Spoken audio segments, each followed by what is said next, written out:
outside the car. I'm like, is it real? Really? Why is this difficult? Why is my radio Why not is the working? brain not talking to the car? I've had it before.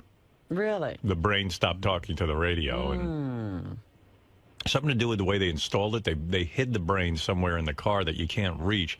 So I got to bring it to someplace. Oh. And then have them take apart the car and then get to the radio. Brain. Right. Hey, Ronnie. Well, tomorrow, probably when the car goes out to Long Island, that's Yeah. where the guy is. They have to take the radio out of the ceiling because that's where it's mounted. Yeah. Behind the radio is the brain up in the ceiling of the car. Oh. And they just have to unplug it and plug it back in. And this is a silly question, but explain this to me. Why doesn't the guy just move the brain somewhere where we can get access to it? Like, there's a million places. It needs to be rebooted that often. Like, why does he have to put it into the I ceiling? know. Like, why doesn't he put it, like, where, like, one of those drawers are or something in the car? That's a good question. Yeah. I mean, he's putting the brains.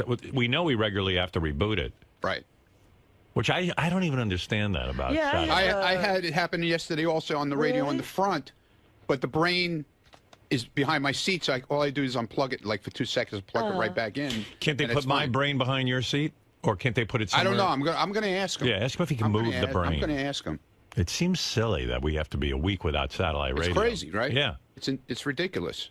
It's like a whole operation. They take the whole car apart just to fix my satellite radio. For 2 seconds. Yeah. It's a 2-second thing. All you do is you unplug it and just plug it right back in. And it's How long does it take him to get to the brain? He's got to slide the radio out. Yeah, I don't know. How long could that take? 10 minutes. As long as I got you in here, let me switch topics. Is Scott, the engineer, now officially off the Ronnie's Block Party tour? As far as I know, he quit yesterday. For He real. quit No, for yesterday. real. Yeah, for real. That's The all. arguing continued? I tried to talk. He had a talk with 𝗛ćulie on Monday, And that got ugly. and that got ugly. And I was when we left here last Wednesday. Yeah. Everything was fine, and then Monday morning I heard he wanted to have another meeting. Oh, dear. He goes home and gets riled And up. I don't want to have meetings. I want nothing to do with Right. meetings. You want to have some fun. Yeah. Well, I think I might have riled him up by accident. How? Because he came in and I was talking to him about it. I said, well, I was under this understanding when 𝗛ćulie, Ronnie the limo driver, and Scott the engineer put together the Ronnie Block Party thing. What they did is they sat down in a room and they said, hey, let's go out on tour and we'll split the money 3 ways. You know, whatever's left over, we'll split it 3 ways. So I started thinking about it and I said to Scott, you know, if that was the arrangement, why is it changing all of a sudden? You know, the more money they made, they would make more money as they went along on the road. So if that was the deal, I kind of said it to Scott. Hey, And I can tell you, I spoke to 𝗛ćulie. I think he's here today, too, because he's got some funny letters from people that are already suing Scott that want money back from the trip.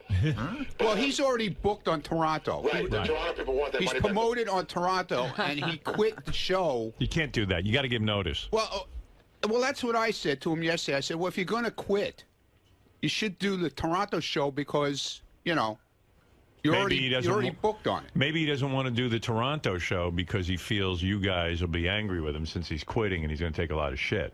Well, but I mean, he's quit before, and we Right. weren't happy with it, so why would he think we'd be okay with it now? What was your discussion with Scott the engineer? I heard it was heated. Like, he can't get off the, you know, but then Ronnie told me the original deal wasn't that you guys are going to split 3 ways. No, it wasn't. He's the only one, and Ronnie sits there and tells him right to his face, there was no partnership. There was no splitting down the middle. So how do you decide who gets what money? In other words... Well, I wish I didn't have to do it, but unfortunately I do. You're sort of the appointed leader of the group. And so you get paid. Right. And then, like Ronnie said, he's thrilled. He gets a check for $2,500 or whatever it is like Scott gets. And he doesn't even ask any questions. He's like, I can't believe I get to go to Ronnie's block party and make $2,500 for the weekend, which is a lot of money. The only gripe Ronnie's had was he said, I just need to make sure that I'm back Sunday in time to be at work Monday. Right. That's it. That's it. That's the only thing I've gotten from Ronnie this entire tour. Not to mention the 5 other people on the tour, not a peep. Right. Nobody's complaining about a fucking thing. Scott is under the belief that he is the draw with Ronnie. In other words, you guys go out on your own and you draw nothing, according to him, and that they could get any comic to front the show and do the hour show, and then he would pay them. So any 2-bit comic, as he said. 2-bit, right. And he throws shit at me, and then in this meeting, now, when we were on the air last time, I fired him. I had enough.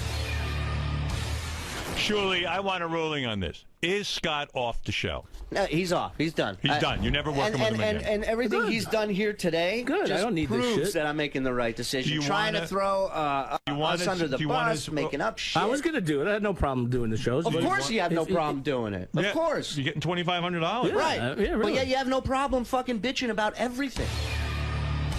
Ronnie came to me, he said, look, let's try and work this out. Okay. You know, and I understand Ronnie and him are friends. Out of respect to Ronnie, I said, you know what? I'm going to give it a whirl. Right. We sat down last week in the office in Scott's studio, talked, worked everything out. I said, Scott, from here on out, So you said from here on out, you'll get a salary. You'll get a flat fee, and on weekends that we do well, when I can bump you up, I will. Right. I didn't say you're never going to make more than this. I said, this is your minimum. And then if I can do more, I will get you more. And he says, wait a second, Shuli. No. He agreed to it. Right. He agreed to it. Right. Then the weekend came. Uh-oh. Then Monday morning came. Right. Obviously, somebody got in his head. Well, he got in his head. Or he got in his head. Right. And he shows up Monday and he says to me, after the show, I'd like to meet with you two again. So I said to Ronnie, I go, he wants to have another meeting. Ronnie's like, what's another meeting? Ronnie's like, I'm done with these meetings. I don't want to do these meetings. Right. So we sit down. Right back to square one. Right. This was a partnership. This is this. And I go, Scott, you already agreed. We were moving forward. Well, I thought about it, and, you know, it's just not right. It's not fair. If you guys want to be fair with me.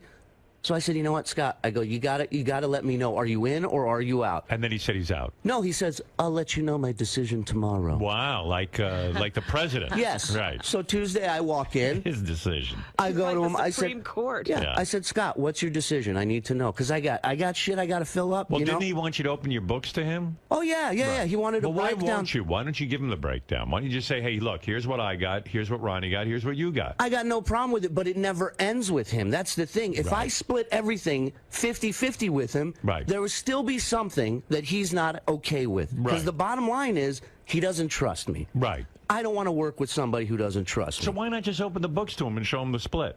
Because Howard, it won't satisfy. I'm telling you, here's something. When we first did our first he feels 4 or you're 5 getting shows, a lot more money than him. Let me tell you something. He should get more money than him. Right. You feel surely he can take whatever he wants. He's the headliner. Not that he should take whatever he wants, but he's the headliner. He's got to pay the comics. In other words, even though it's called Ronnie's Block Party, the reality is someone's got to get up there and entertain the people for an hour. Right, and we have other comics that deserve to get paid also. Right. Not $100. You know what I'm saying? Are you curious what the No, I don't weekend even ask. generates? I don't care. You just can't believe you're getting $2,500. I'm glad that we go out to people. I'm telling you, when mustn't people bust your balls on the air and curse you out and say you're an asshole and everything? Right. When we go to do these shows, they are fucking thrilled to see us. Right.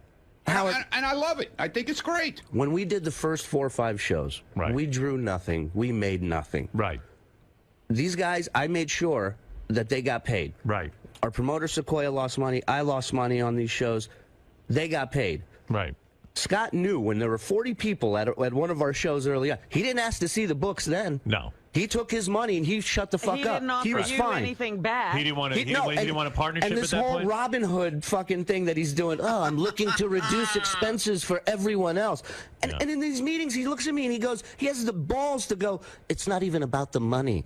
I go, what the fuck is it about then? Of course it's about the money. What is it about to him? Right. Yeah. Just fucking be up front. Just look me in my... And he tells me, he goes, I feel I'm not respected. I go, really? You want me to respect you? You fucking sit here and shit all over what I do for a living. Wow. And you want respect. So he's out now. So I said to him yesterday, it seems to me that if you guys wanted to, you could take like JD to Ronnie's Block Party, or...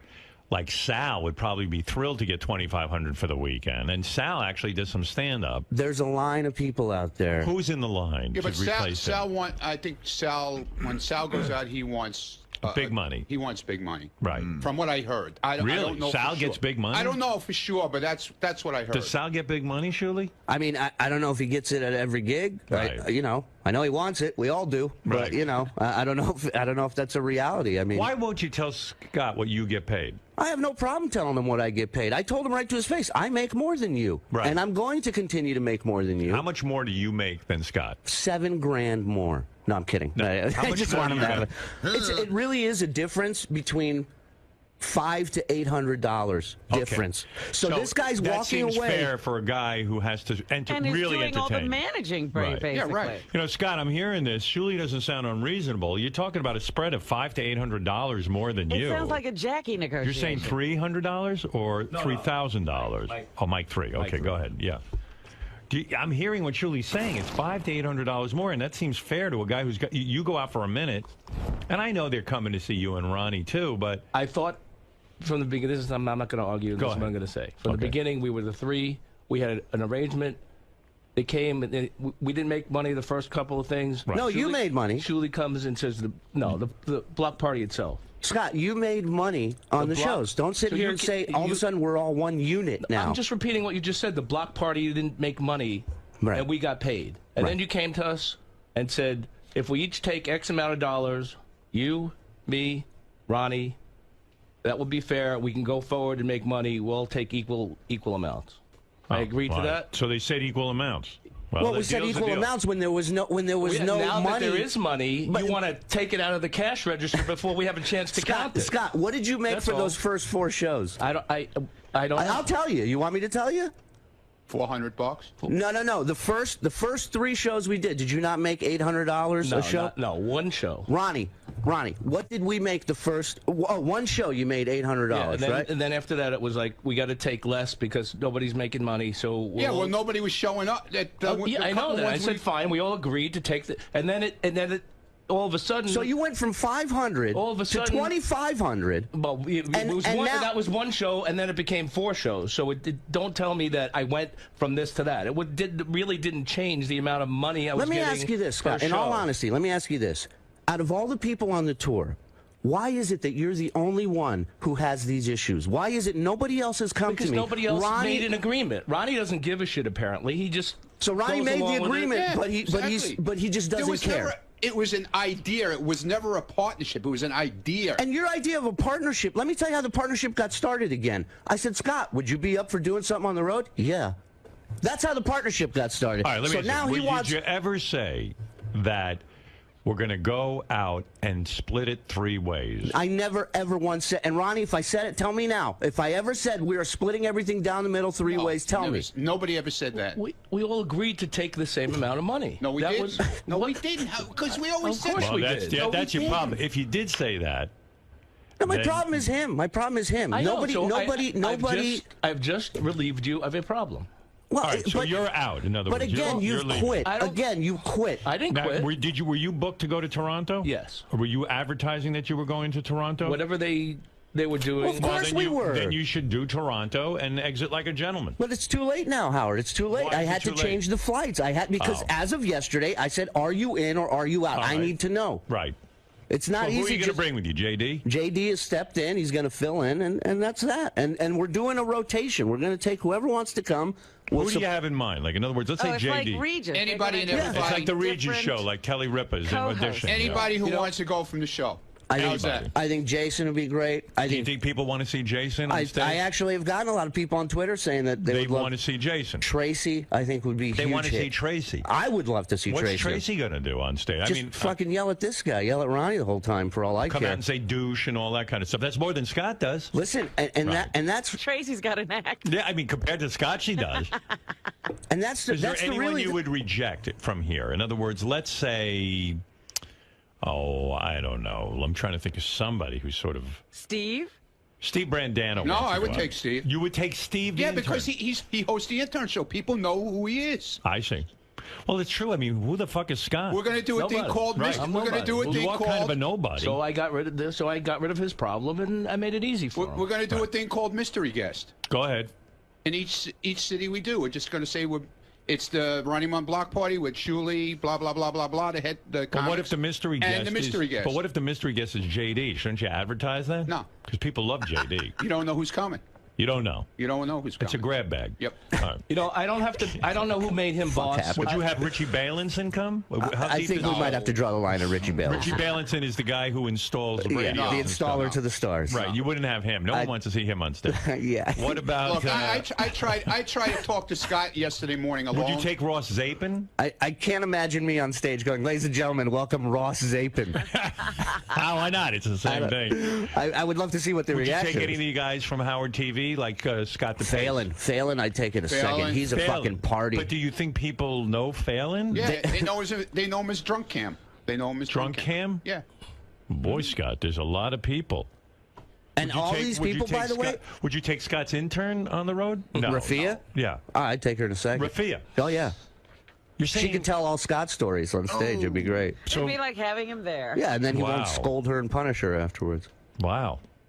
I tried to talk to Scott alone yesterday morning and say, dude, what are you doing? Man, you go out, you have a good time. It's a weekend. You get away. You know, you have fun. You're with the guys. You pay them to get away. I could understand if you were getting $200, $300, you know. He has this thing in his head. He doesn't trust Shuli. That's what it is. They keep changing things. They don't inform me of things. What if Shuli? What have we not informed you on? What are we changing? So I found out from somebody, a friend, that he goes, "So you're doing a barbecue in Toronto?" I go, "A barbecue in Toronto? When? The barbecue, the meet and greet we're doing in Toronto went up 2 days ago. That was just added. 2 days ago. I found out about it also. But you weren't going, so why would we tell you? No, I'm just telling you, things happen. I'm like, really? Well, what happened beside the barbecue? Because as these guys explained, the barbecue, whatever that is, it's a meet and greet. Usually we do a meet and greet at the club. Before the show. We're at, before the show. You know, but for some reason they can't do it there. So this guy, whoever this guy is organizing this thing. You're going to have a barbecue. He's doing a barbecue meet and greet in the afternoon. Why do you care about Why do you even want to know about that? Right. If I got to... What's the difference if you meet and greet at the barbecue or you meet and greet at the club? What is the difference to you? Why should they bother you with that? It's free food no matter what, Scott. You're going to have you're going to go away and have a barbecue, yeah. You got to ask, this is so good. This is so funny because I thought it was so insulting.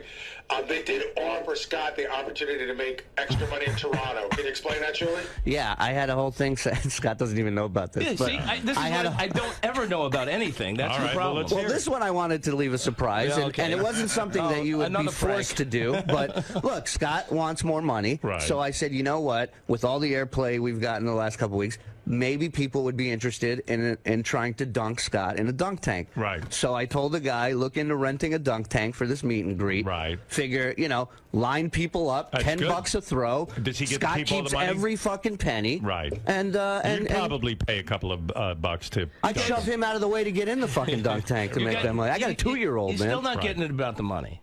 It wasn't about. Of course, it's about money. No, it's not. I'm just Scott, walking away from the money. Why would it be about the money? Because you want if I'm walking away from the money. You're afraid Shuli's now it's getting. a matter of a principle. I thought it was an even split. That's the problem. Right, so and then when I asked to see, you live with the fact when I asked to see the financials, I got a guy that went crazy on me. It's like, how dare Why didn't you just show him the financials? I'll show it to him. I got no problem showing it to him. I just think it's insulting. I did. I think it's very. Let him see it. Print it out for him and let him look it over. I think a guy who sits there on stage like a fucking lamp on a nightstand and then gets a fucking fat check at the end of the weekend and then comes to me and goes, oh, I'd like to see the expense report. And I go, why? And then he tries to act like he's doing everything for everybody else. Shuli, I got to blame you a little bit in this. Go ahead, that's fine. Because when he yelled at me... Show it to him.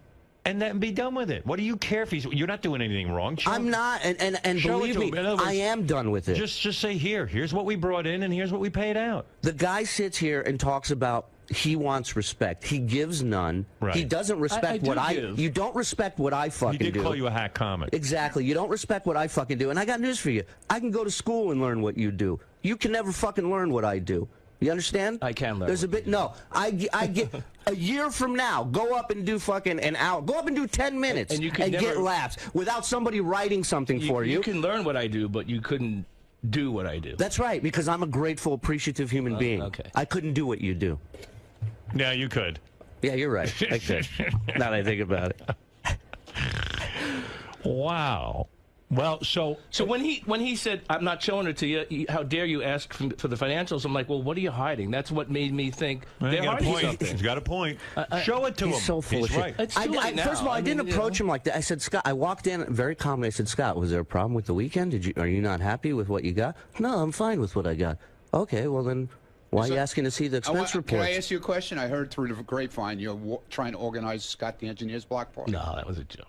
It was like the Black Cloud tour. That was I just. Yeah, why don't you organize Scott the Engineer block party? No, I have no interest in that. That'd be good. A competing block party. I don't want to do that. Now he has no interest. Just grab a few hack comics and get it done.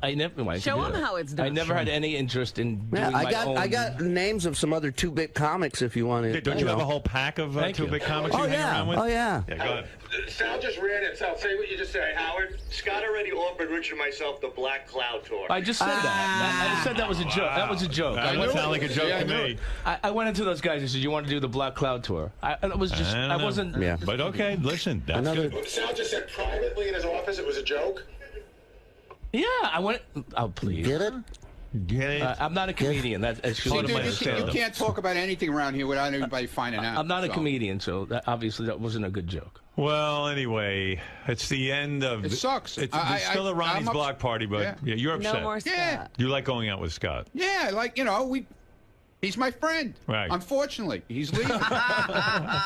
No, he left. He quit. Unfortunately. And you got to hear this letter. I was fired. How many times was I fired? No, you weren't fired. Yeah, you quit this I time, was dude. fired. Scott, I fired you on the air, Yes. and then we had the meeting last week, and we agreed to move forward. You agreed with me that you were okay with the plan. If Shuli shows you how much they took in and how much they put out, I think. would you? I don't think he'd be happy. I really don't. I think he just doesn't want to be a part No, of it. Does he want to take the $3 to $5? What was it? $5 to $800 and split it 3 ways? Is that really important? That wasn't Great the question. If it's 5 to 800, what I would do is give it to Shuli anyway, because he's going to do an hour on stage. I thought that we were all getting You're not. equal amounts. Evidently you're not. We're not. I told you that a long time ago. You didn't tell me that. I did tell you that. I kept telling you it's not a partnership. But he wants to know what Shuli gets more. I said I don't care that Shuli gets more. Ronnie's Ronnie's thrilled. He's just getting a couple of grand. I mean, it's a huge amount of money. I don't get. You're turning down $2,500 weekends on your salary. Plus, he can get more if we do really well. Like Shuli said, if we get extra and there's a bump up. He gets extra money. We all get extra money. And we got bigger shit lined up. We got poker tournaments and casinos that want us. We got Jamaica, a weekend in Jamaica with fans. And this is... What do you think? This is a price range that's out of the price range that we're in now. I've told you this. These guys. I've told you this. The long-term plan. Didn't I tell you that? Didn't I say there's a goal here? Yes. And I got to beg this fucking guy to put money in his pocket. I got to kiss his ass. Really? You're walking away from all this? Tour to Jamaica? I mean, you're going to just sit there like a lummox and eat, and you're going to get even more money. And drink at the pool. And the thing that burns me up the most, Howard, is he quit again. He keeps doing this shit. And this is like the third time. I've never quit anything. I've come out on stage to do 10 minutes with Artie and Philly, and 4 minutes into it, 3,000 people turned and wanted to kill me. Right. And I stayed up there to do my 10 fucking minutes. Right. Because I'm not bailing early. I'm not quitting on that shit. Right. That's what you asked me to do. That's what I'm doing. You're not. It's not like you would have worked Toronto and come home with nothing. You would have got paid. You would have made money. I know that. But you just. All right, he's out. He's out. He's out. I had to make changes. Like Crazy, but he's working out. on the weekends. I think he has such a good time on the weekends at home. They that he can't wants handle to, it. right. The only thing I thought was wrong with the whole thing right now. Right. I know he quit. That's his prerogative to quit. Right. But he was booked on the Toronto tour. He should have said, "Listen, I'm going to do Toronto because you're on the bill." That's true. And I can't argue with that. I'm done after that. The guy who booked us there is pissed as shit. He sent his letter to Shuli yesterday. You got to see this thing. That's not right, Scott. You want me to do Toronto? I wanted you to do Toronto when I came to you yesterday and the day Do before. you want him to do Toronto? Stop whining. I just. Do you want him to do it or not? I got to find out if they got. I got to it. find out if they got JD's ticket yet. If they didn't get JD's ticket he's yet, driving He Shuli got nuts with JD's your ticket. you know, I don't JD's need this fucking shit, man. Is the guy in Surely. Toronto happy that JD's coming? Yeah, everybody's happy that we're All coming. right, so then forget Scott. I'm fine with it. Surely they He's did out. get his ticket because I got an updated itinerary yesterday. Well, there And you go. it says that All right. JD's So then, leaving on Scott, it's too late. He's already gone crazy doing it. Okay. Well, I just thought that we. But you did the wrong thing there. When you commit to going to Toronto, You go. You go. That you should have done. But if somebody here mentioned a three-way split, then Scott's right. But you could have opened the books to him, showed him what was going on, that you get 500 to 800 more. Maybe he would have been okay with it. Who knows? But all right, he's out now. He wants to split that up, too. Right. All right. All right. Robin, when that's it. there's an agreement that we were... All right, I'm not going to talk to you about this. Scott, I think you just... Wait a minute. When you have an agreement, and then somebody doesn't go by that agreement and just starts... But why is it out of the three of us? No one knows about that better than I do, Scott. But I'll tell you what. I think you're cutting off your nose to spite your face. And why is it out of the three of us, you're the only one who's aware of this agreement? That's a question, because everyone out here is asking. Explain to me, Scott, exactly what the agreement is, because you say it was, Shuli says it wasn't, Ronnie says it wasn't. So I don't understand. I'm trying to figure out what exactly you guys, did you say, let's go on the road together, or did you say, let's go on the road together and split everything equally? That's what I'm trying to figure out. We in the beginning, me and Ronnie had a number, and we gave it to him. And then after one or two gigs, Shuli came to us, listen, we're not making money. If we all agree to take the same amount, this X amount of dollars, going forward, we think we can make something work. Right. I said, okay. So at that point, he said, let's all agree to take the same. But now that it's doing better, he wants a little more.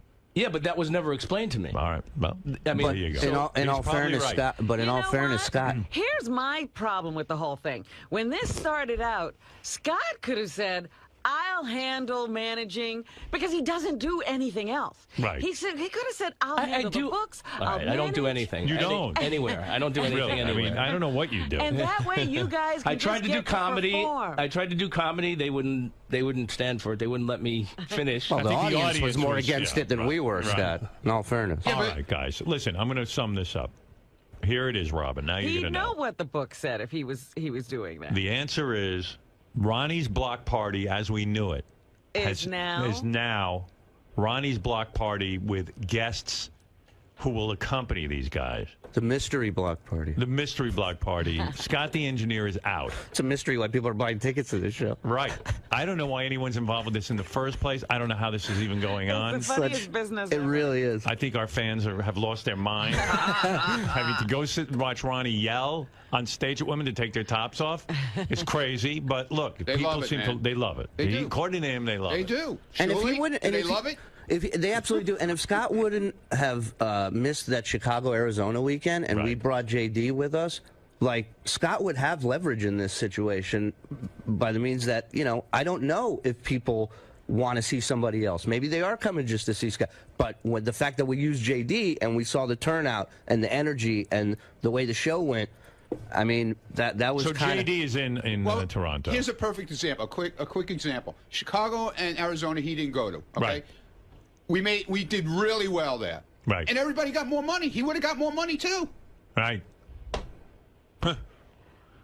He doesn't trust. I'm not going to go He through the doesn't numbers. trust. Scott doesn't trust. He just doesn't Scott trust. doesn't trust I'm not that gonna he's go- really getting as much as he should. He asked me to write up a contract last week. He did? Yeah. Yeah. He asked me... Contract. You're going to write up a contract? What are you, a lawyer? Yeah, he wants me. On top of everything else I'm fucking doing, he wants me to have a contract written up stating what he's going to make, so we don't run into this problem Well, again. if it keeps changing, the more we make, the more you take. If it keeps changing, then why should I believe that it's not going to change again when there's more money? Of course, it's going to change. It depends on how much everybody makes because.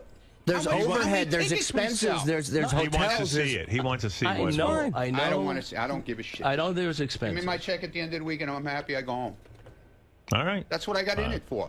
Okay. To hang out. You can't believe That's you're all. getting a check. I'm happy. I'm thrilled. I just thought there was an agreement, and then all of a sudden there wasn't an agreement. It was different, and I wasn't consulted. And Do I you thought understand that you're the only one who has this understanding? I'm a pain in the ass. No, So- you have an understanding that nobody else has.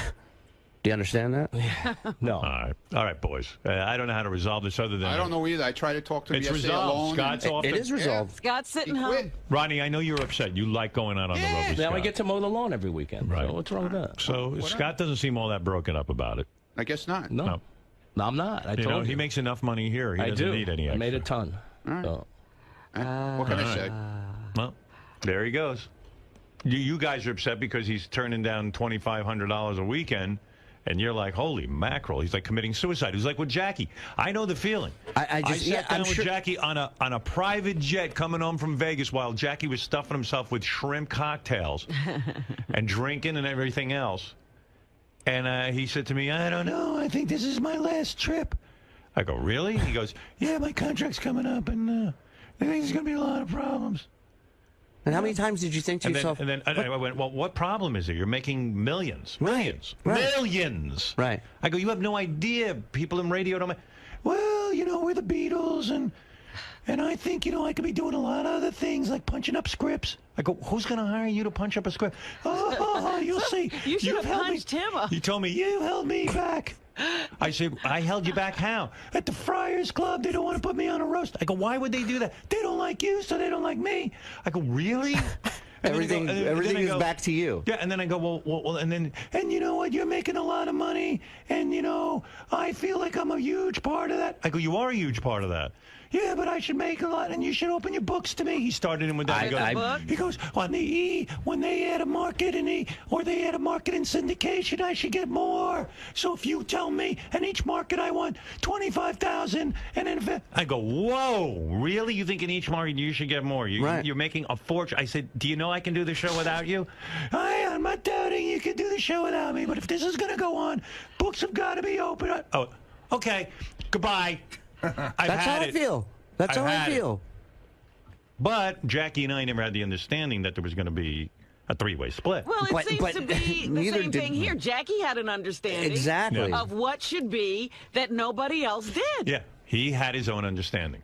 I swear. And he did. Fred makes more than me, Robin makes more than me, and I'm just in. And I go, you don't even know what Fred and Robin make. I don't know what Fred and Robin make.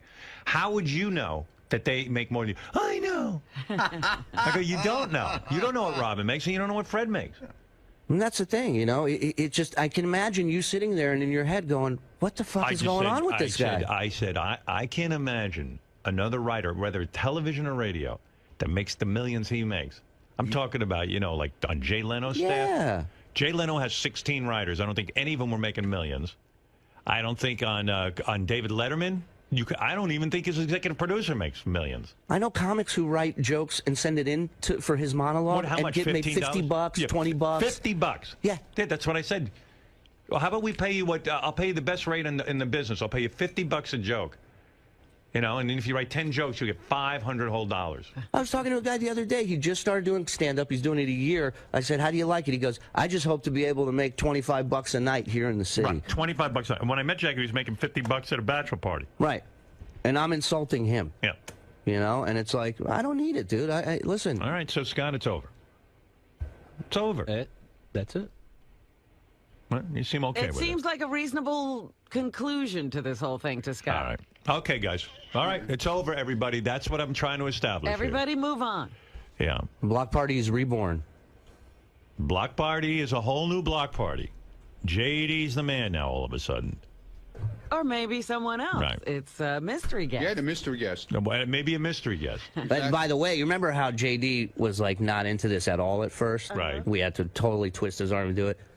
He's now running. You know, he's sending me texts at 2 in the morning while we're on the road. You know why? He went out on the road with you guys. He got a taste of it. He probably got paid $2,500 like Scott does. And he got hooked up with girls. And he had a life, yeah. He got laid 2 nights in a row. Yeah, well, I don't know if he got laid. We don't know if he got laid, but there was some sort of activity with girls. Fun with 2 different girls. Right. That he still talks to, I know. That he's still talking to. Yeah. Where is that mush mouth? I love him. I mean, you know, here, in with the new... And he already said to me, he goes, I'm going on the L.A. trip because we're booked in L.A. in September. We got two big venues in L.A. Hey, what is it with you that all of a sudden now what turned it around for you? Mr. Block Party. That you're now Mr. Block Party.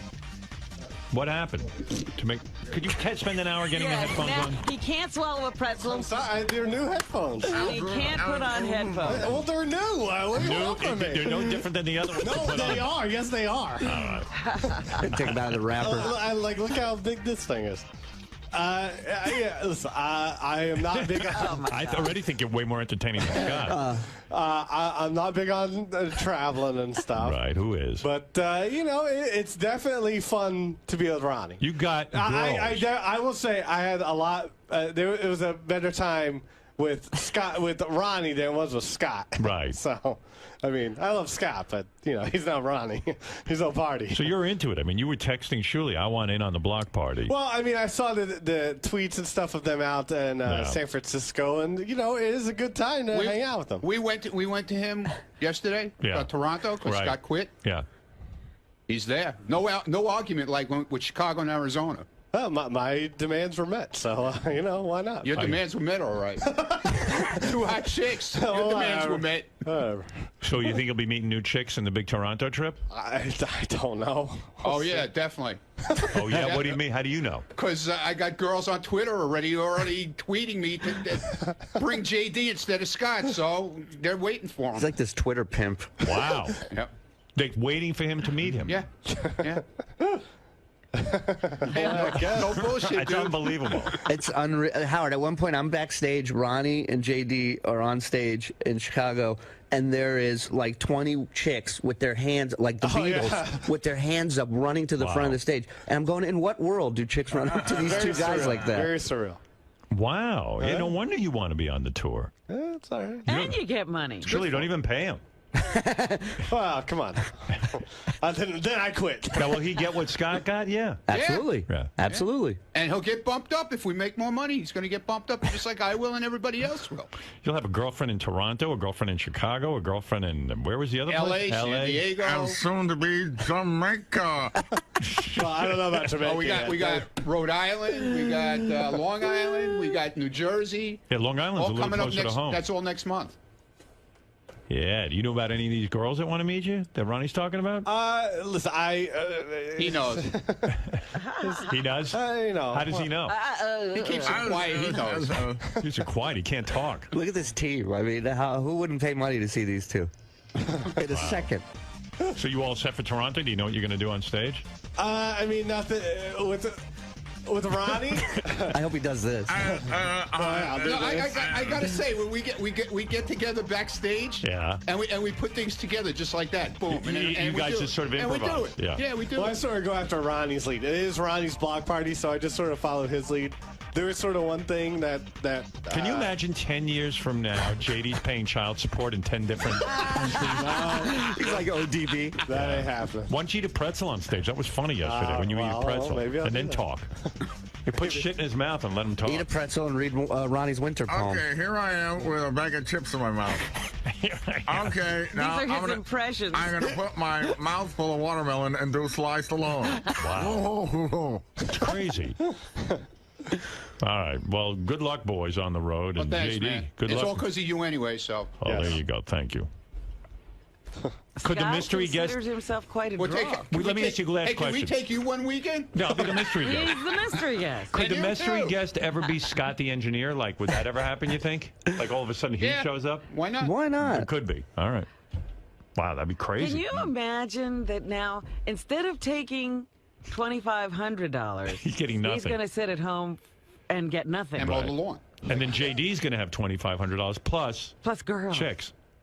Well, this is a big Jerry Maguire moment. He showed us. He walked out. He grabbed his goldfish. Yeah, well, you know what? He'll show right. you. Wait till there's a Scott the Engineer block party. Yeah, I love how everything's a joke when he gets busted for it. Right. You know, I was pranking you guys. He's a Don't you comedian. The Black Cloud Tour. Man, it was just some fun and games. Because Ronnie heard about that he went to Sound Richard Right. and offered that, and Ronnie was not happy about that. Right.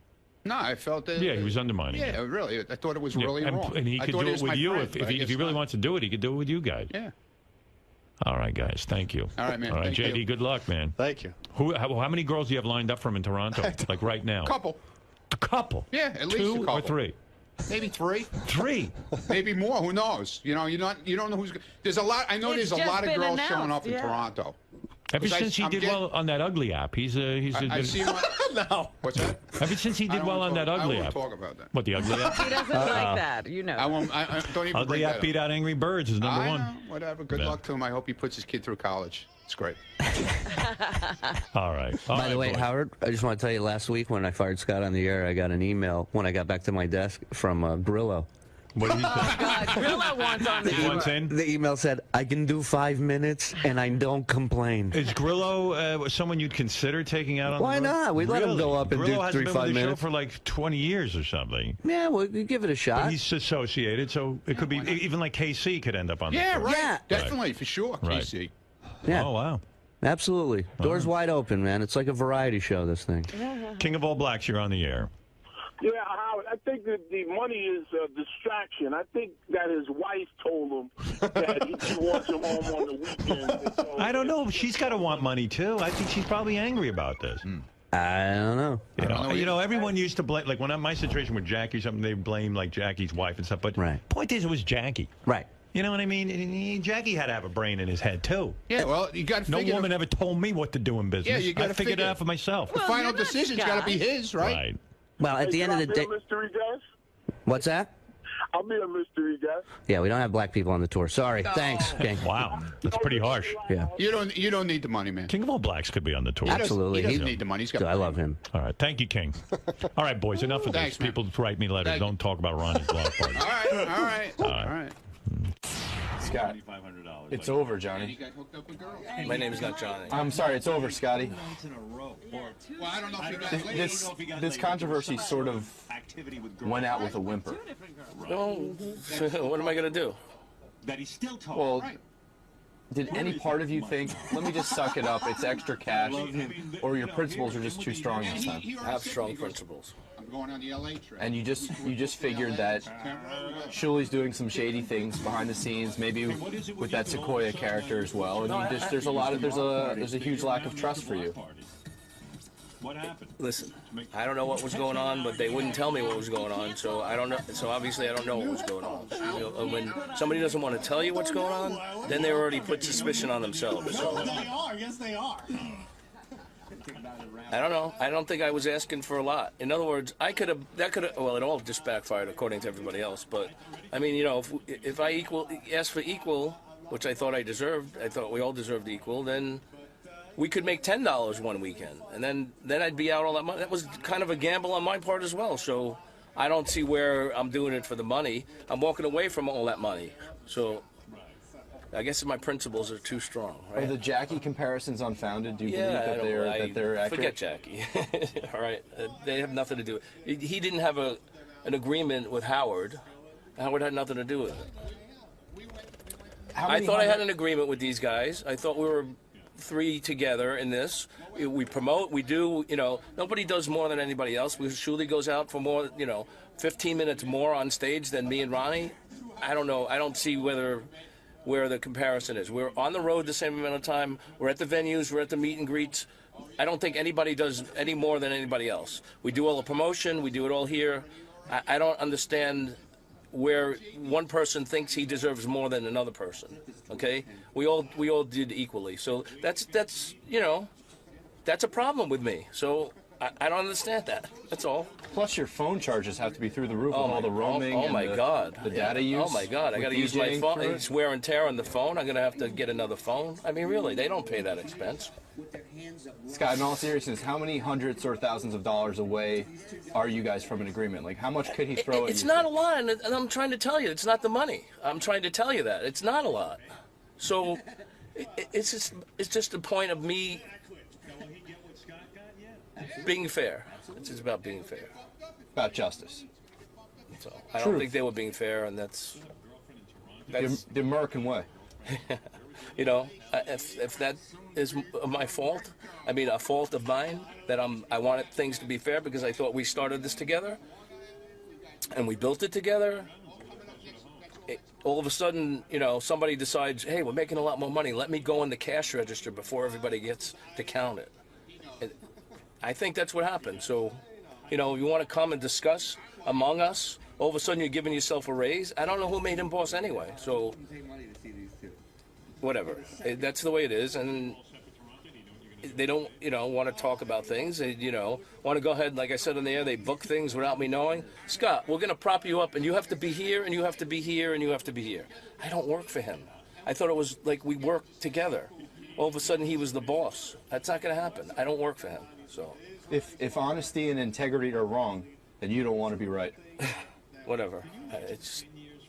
I was just thought it would be fair for everybody. Shuli. Yes, sir. It seems finally we've established some resolution in the matter. Yeah, we have some closure finally. Long overdue. So the Jackie comparisons rang true for you?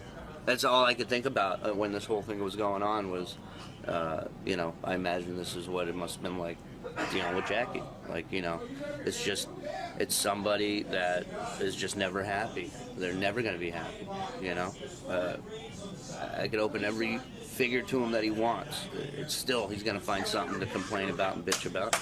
I don't need it. I don't need to fucking have it. Sorry, but you still maintain that he's getting the fairest shake he could possibly get for what he brings to the... For what he brings to the table, he's well over fair. He's well over fair, you know, and that's really my point in all this is, you know, there's guys who are bringing much more to the table who are making much less, and they got nothing to cry about. They're not bitching. They're not asking to see this and that. You know, he's doing very well, and it's not enough for him. And the bottom line is he doesn't trust me. You know, and I'm not going to work with somebody who doesn't trust me. And he's a quitter. I don't deal with quitters. I don't do that, you know. You do it, you do it. Now you move on, and now you move north. Yeah, we're going to Toronto. JD stepped up to the plate. He is a team player. He enjoys being there. He enjoys the party, and so does Ronnie. And the vibe, really, with those two was excellent. It was probably my favorite weekend that we've done so far. So, you know,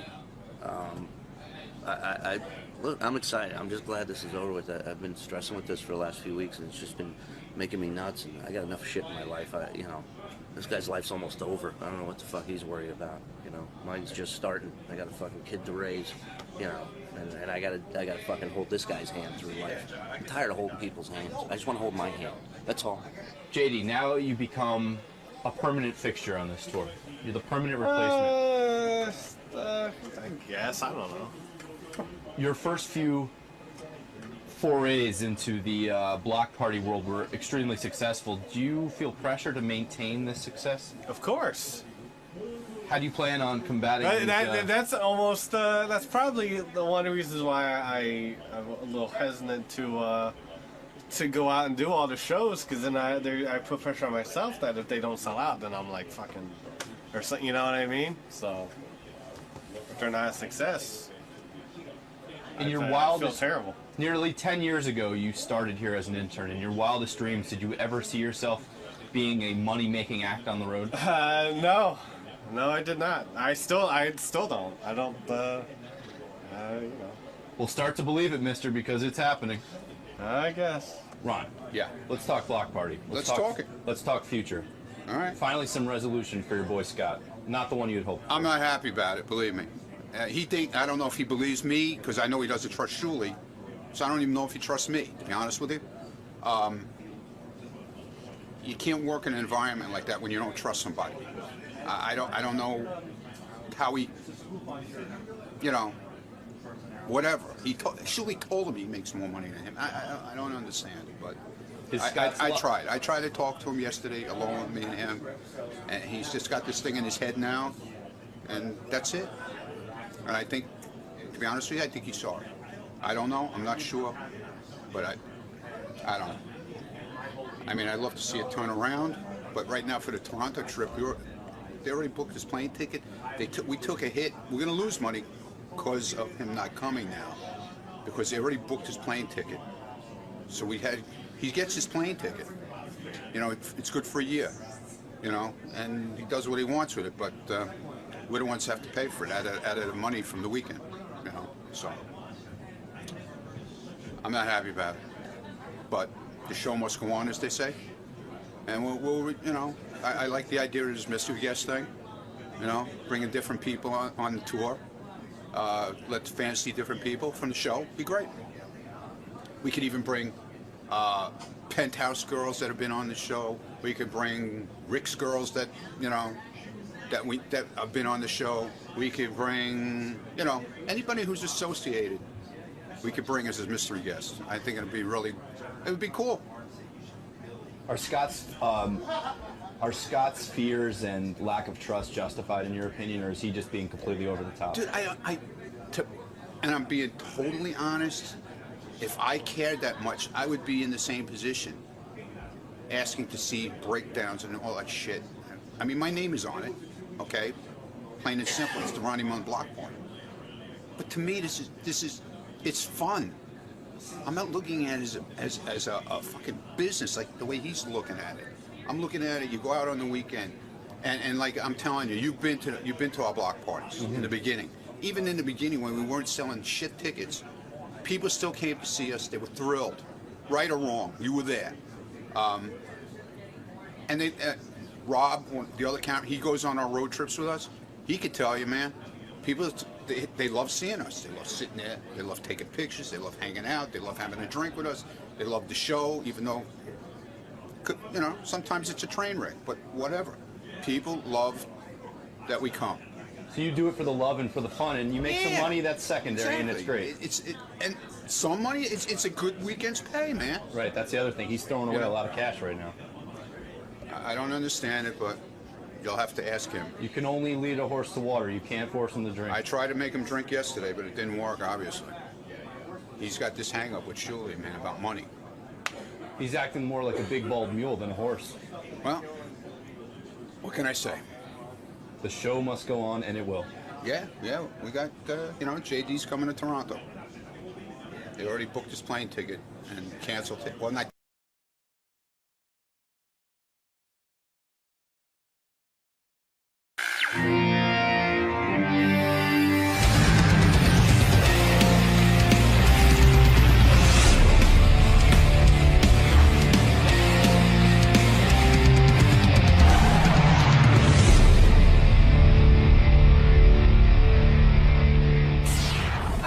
Hey, what's up, Tiffany? Hi, I'm good. How are you? I'm good, thanks. Welcome. Thanks. How you feeling this morning? It's early. It's Monday. How can you feel? I know, pretty good. Start the week off with Howard Stern, Exactly. right? Not a bad way to go. Right this way. You're right in this room. Thanks. Right here. Thank you. So you're here promoting White Collar? I guess so. Yeah, I am. And making your premiere on the Howard Stern Show. Can you believe it's my first time? Any Why nerves? am I doing it now? Starting to have regrets before you go in? No, not at all. I've actually been wanting to meet him for some time. All right, cool. So this should be good. I'm excited. All right, we'll see you in the studio. Thanks. Hey, I am very excited about our next guest. She has to have had one of the most successful careers in show business and television, Tiffany Amber Thiessen, who I always had a thing for her. Yeah, she was on Baywatch, right? No. Was she? No. She was on Saved by the Bell. Tiffany Amber Thiessen. You're thinking of Carmen Electra. No, I'm not. Oh. No, Tiffany Amber Thiessen was on, but she dropped the Amber. You dropped the Amber, right? She's not Amber anymore? You're looking good.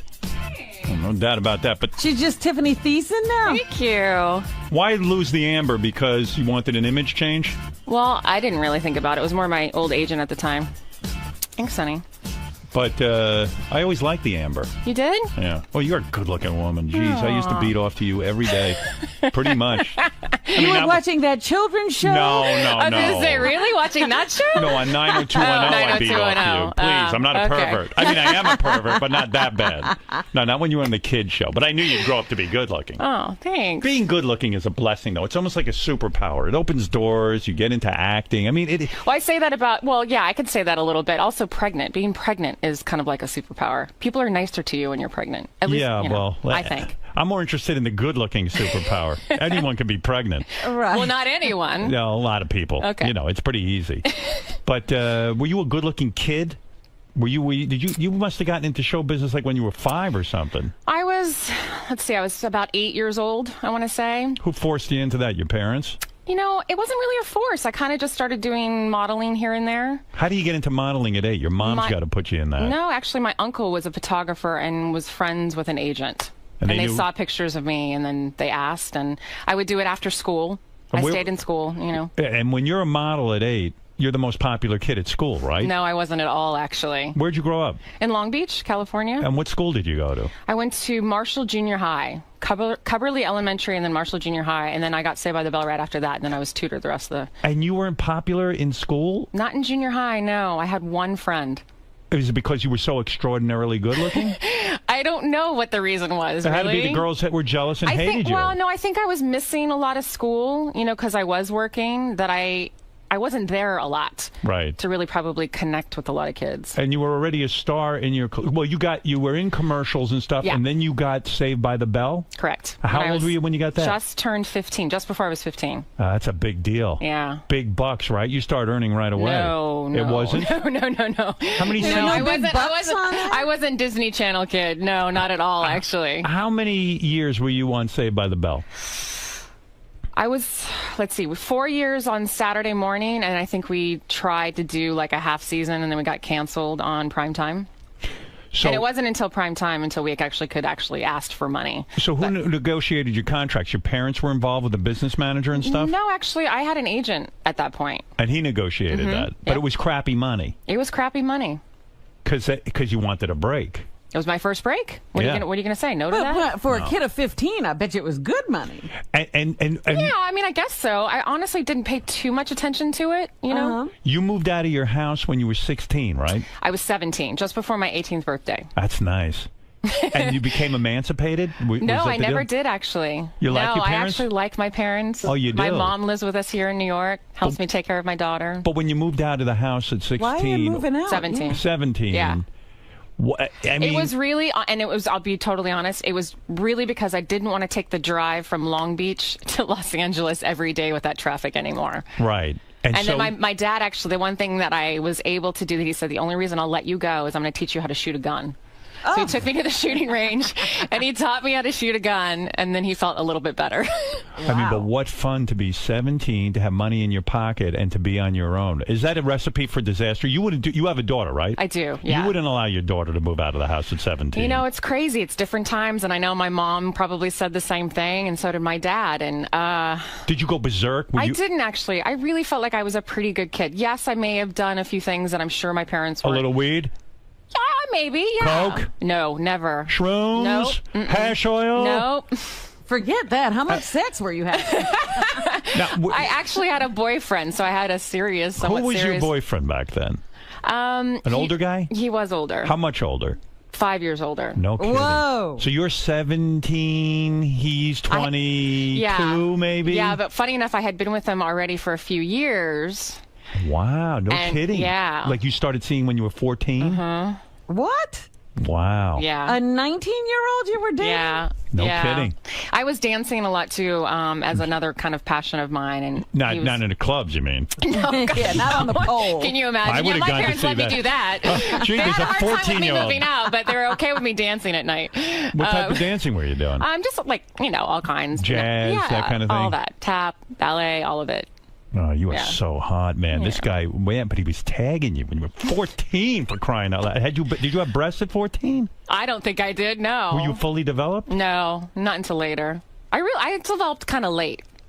And this guy Because then if you look at my grandmother, my mom, they're pretty well endowed. So you lost your virginity at 14. You were moving on a fast track. Oh, yeah. Now having a daughter, it's really hard to talk about. Are you going to tell your daughter that you lost I'm not going to be dishonest with her, because honestly, for me... I think my mom can at least rest easy that it wasn't a one-time thing, that I actually was with the guy for 5 years. Are you sorry you had sex at 14 now? When you look back on your life, do you say, gee, I wish I had waited, because then I would have kind of maybe appreciated it more? I try not to have a lot of regrets. I really don't. And I don't think I can say that, because he was a really lovely guy. I mean, I have really fond memories of him. He's a nice guy. His family was nice. Both of our families were very close. Was Saved by the Bell a good experience? It was a great experience. Yeah, it was. And when you're a kid and you're under pressure to learn all those lines and everything, you didn't feel that pressure? I didn't. I really didn't, because they gave us when you're doing a sitcom, you shoot, you rehearse like 4 days, and then you tape on the 5th day. So you've got like 4 days of rehearsal of the same stuff over and over and over again. So it's a lot easier a sitcom than like an hour show. I'm thinking about this guy you were with.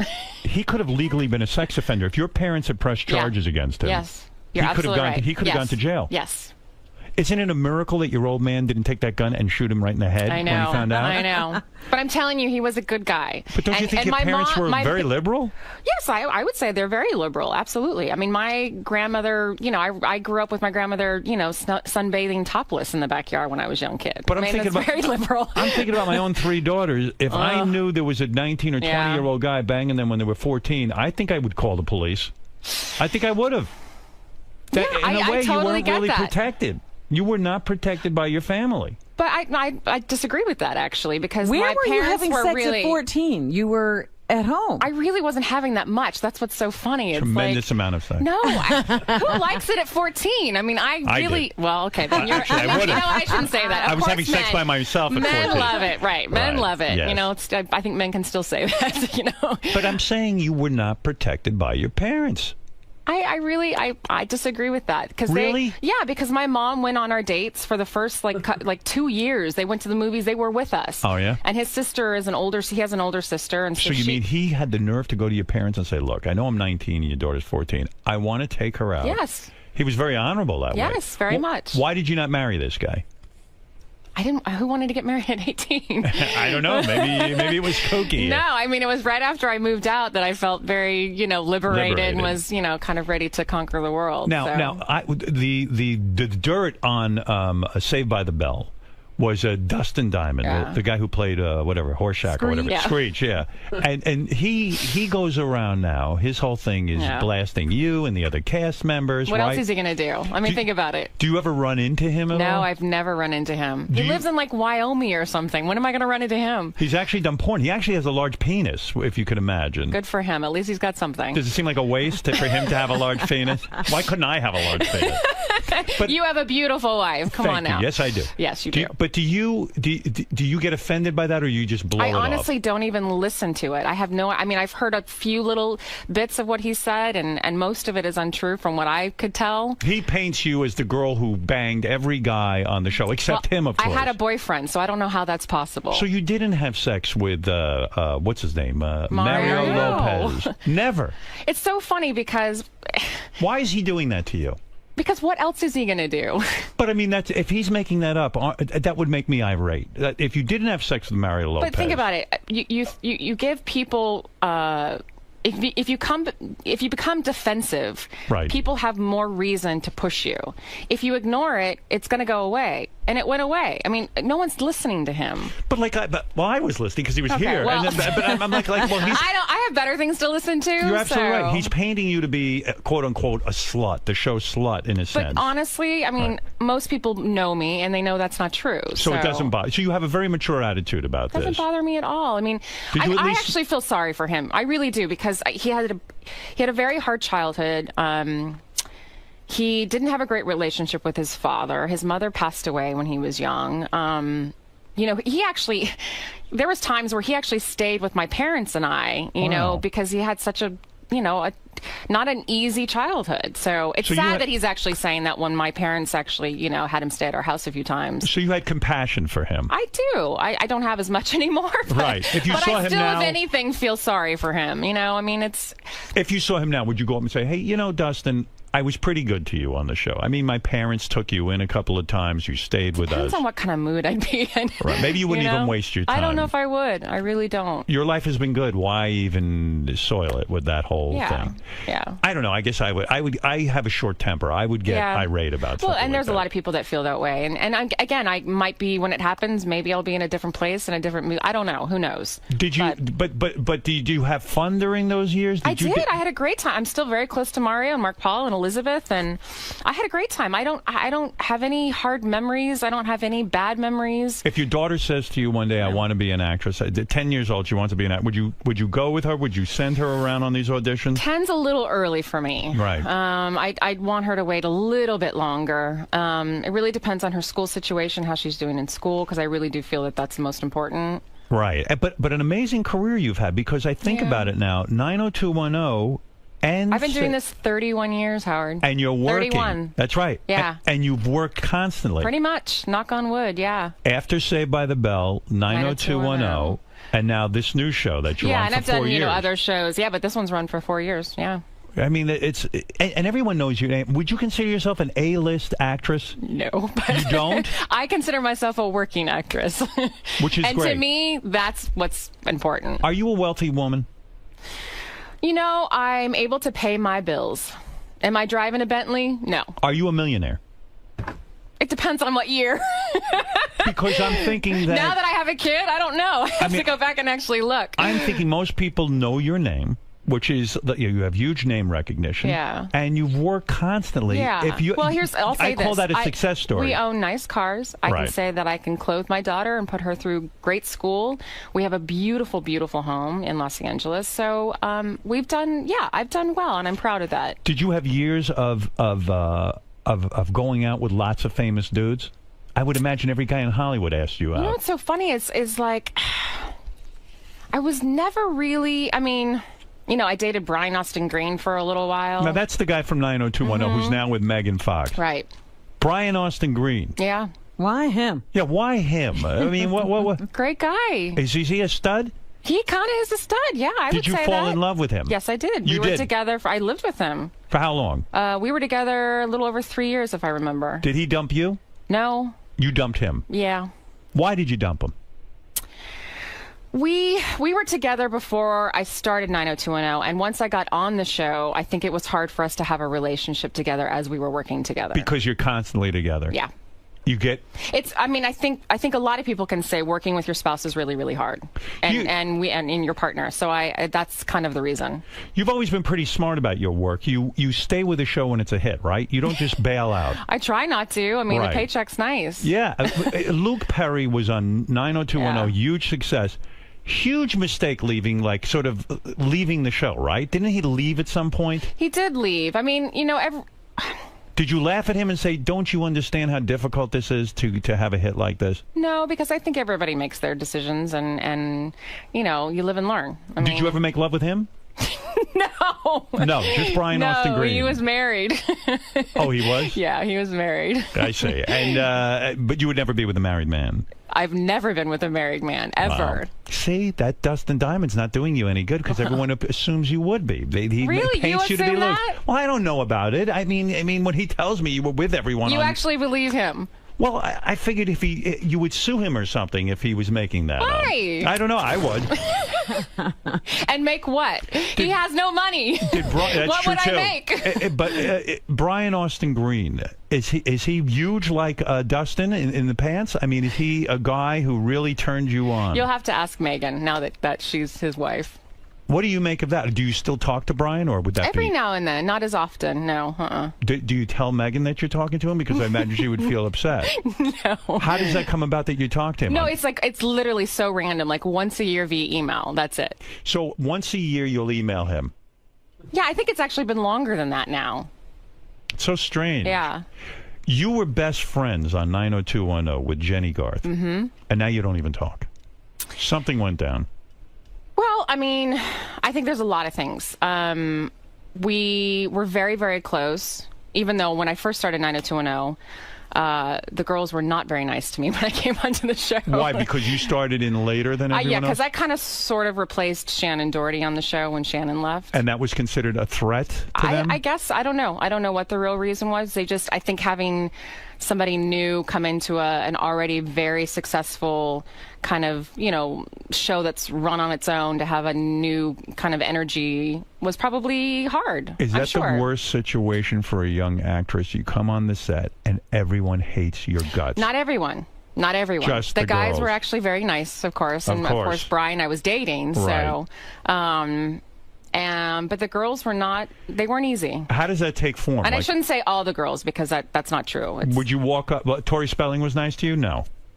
She was a little hard at the beginning, but Tori and I are fine. Our kids go to the same school. You guys are nice to one another. Yeah.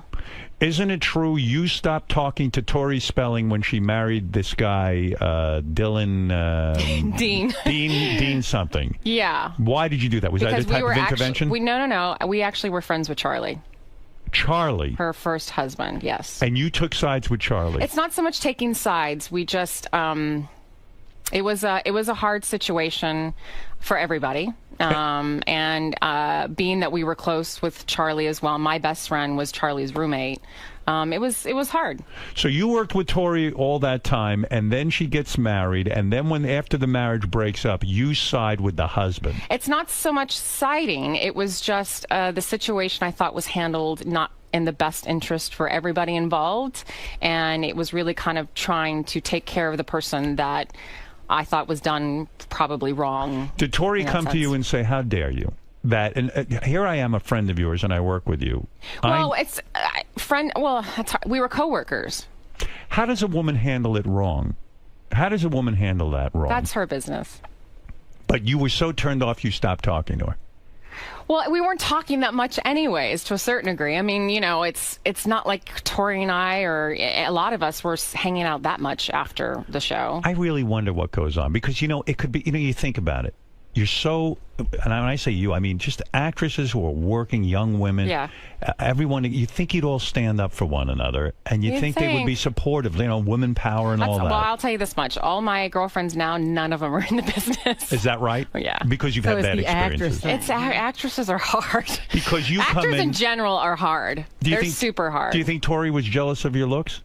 Oh, I don't think so. I don't think it had anything to do with that. I don't think Tori really had a problem with me. I just think that situation was a little sticky, being that there was, you know, closeness that was happening with the soon-to-be ex-husband, and it was just hard. And we've put all that totally behind us. Like I said, our kids go to the same school, and she's moved on, and I'm glad she's happy, and she's having tons of kids, and she's great, and I'm happy for her. But when you come on a set like 90210, and I don't know how old you were at that point, but you were young. I was 21. 21 is so young. Yeah. And you come in there, and all the women are treating you like you're an asshole. Yeah. And they're shunning you, right? Yeah, they were. It's like the Scarlet Letter. They were, you know? and they were very honest about it afterwards in interviews, so I know I can say that. Right. Yeah. And the shunning was like you'd come on set and maybe have a table read or something, and they just wouldn't talk to you during it?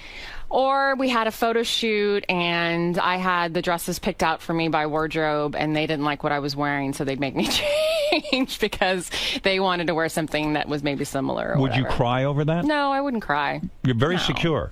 I am very secure, actually, yeah. Do you think what prepared you in life for these women is that, like, women always were angry with you and jealous of you and jealous of your beauty? No, because I didn't have that issue. I mean, I had my very close girlfriend, you know, when I was growing up, and, you know, my mom has her best friend of 39 years now. And did you call your mom during those years and say, you know, Mom, the girls are being mean? I'm extremely close to my mother. And you say, Mom, they're being mean to me. And what was her advice? Her advice was like, you know, just do your job. Do your job, exactly. Oh, I can't imagine the pressure, because everyone wants to have friends on a set. And especially a brand new job, and everybody's looking at you and making sure you're going to do okay. Do you begin to get insecure about the kind of job you're doing, and you just... I'm sure, I'm trying to remember. I'm sure I had moments of that, but I will say, thankfully, the guys on the show, Jason and Luke and I, and all of them, were super, super supportive and nice, and they actually were like, they'll get over it, don't worry. And then Jenny and I became very good friends after that. So how do you become, like, how does that work? She actually apologized. She came up to you and said, look, I've been treating you horribly. Yep.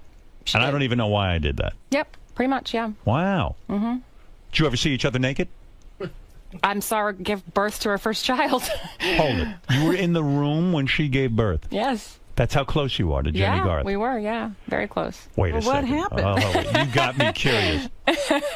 She invited you to see the birth of her child? Yes, Where was her there. husband? Her husband was working, doing a movie in Arizona at the time. Can you believe that?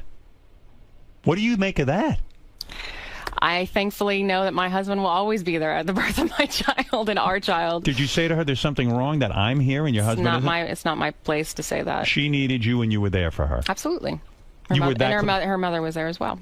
You and her mother were there, and the husband wasn't? I filmed it for Peter so he could see it, yeah. So tell me, how can you not be friends? Like, what happened? We had a falling out, and we kind of grew apart. I think sometimes. What was it a fight over? A guy? No. Well, no, not really. No. Mm-mm. You said something about her husband. No, not at all. I actually have worked with her husband. You know, Peter and I later on did a show called Fastlane together. Wait a second. Well, tell me what happened there. This is insane. What you're telling me. It's so. Honestly, it's. Was it your fault? No, not at all, actually. You don't take any of the I was blame. the one who was hurt. Let's just say that. I was the one who was hurt. She disrespected you in some way. She did an interview and said bad things about you. No. But honestly, it's so... What did she do? It's so long ago, She Howard. steal a guy from you?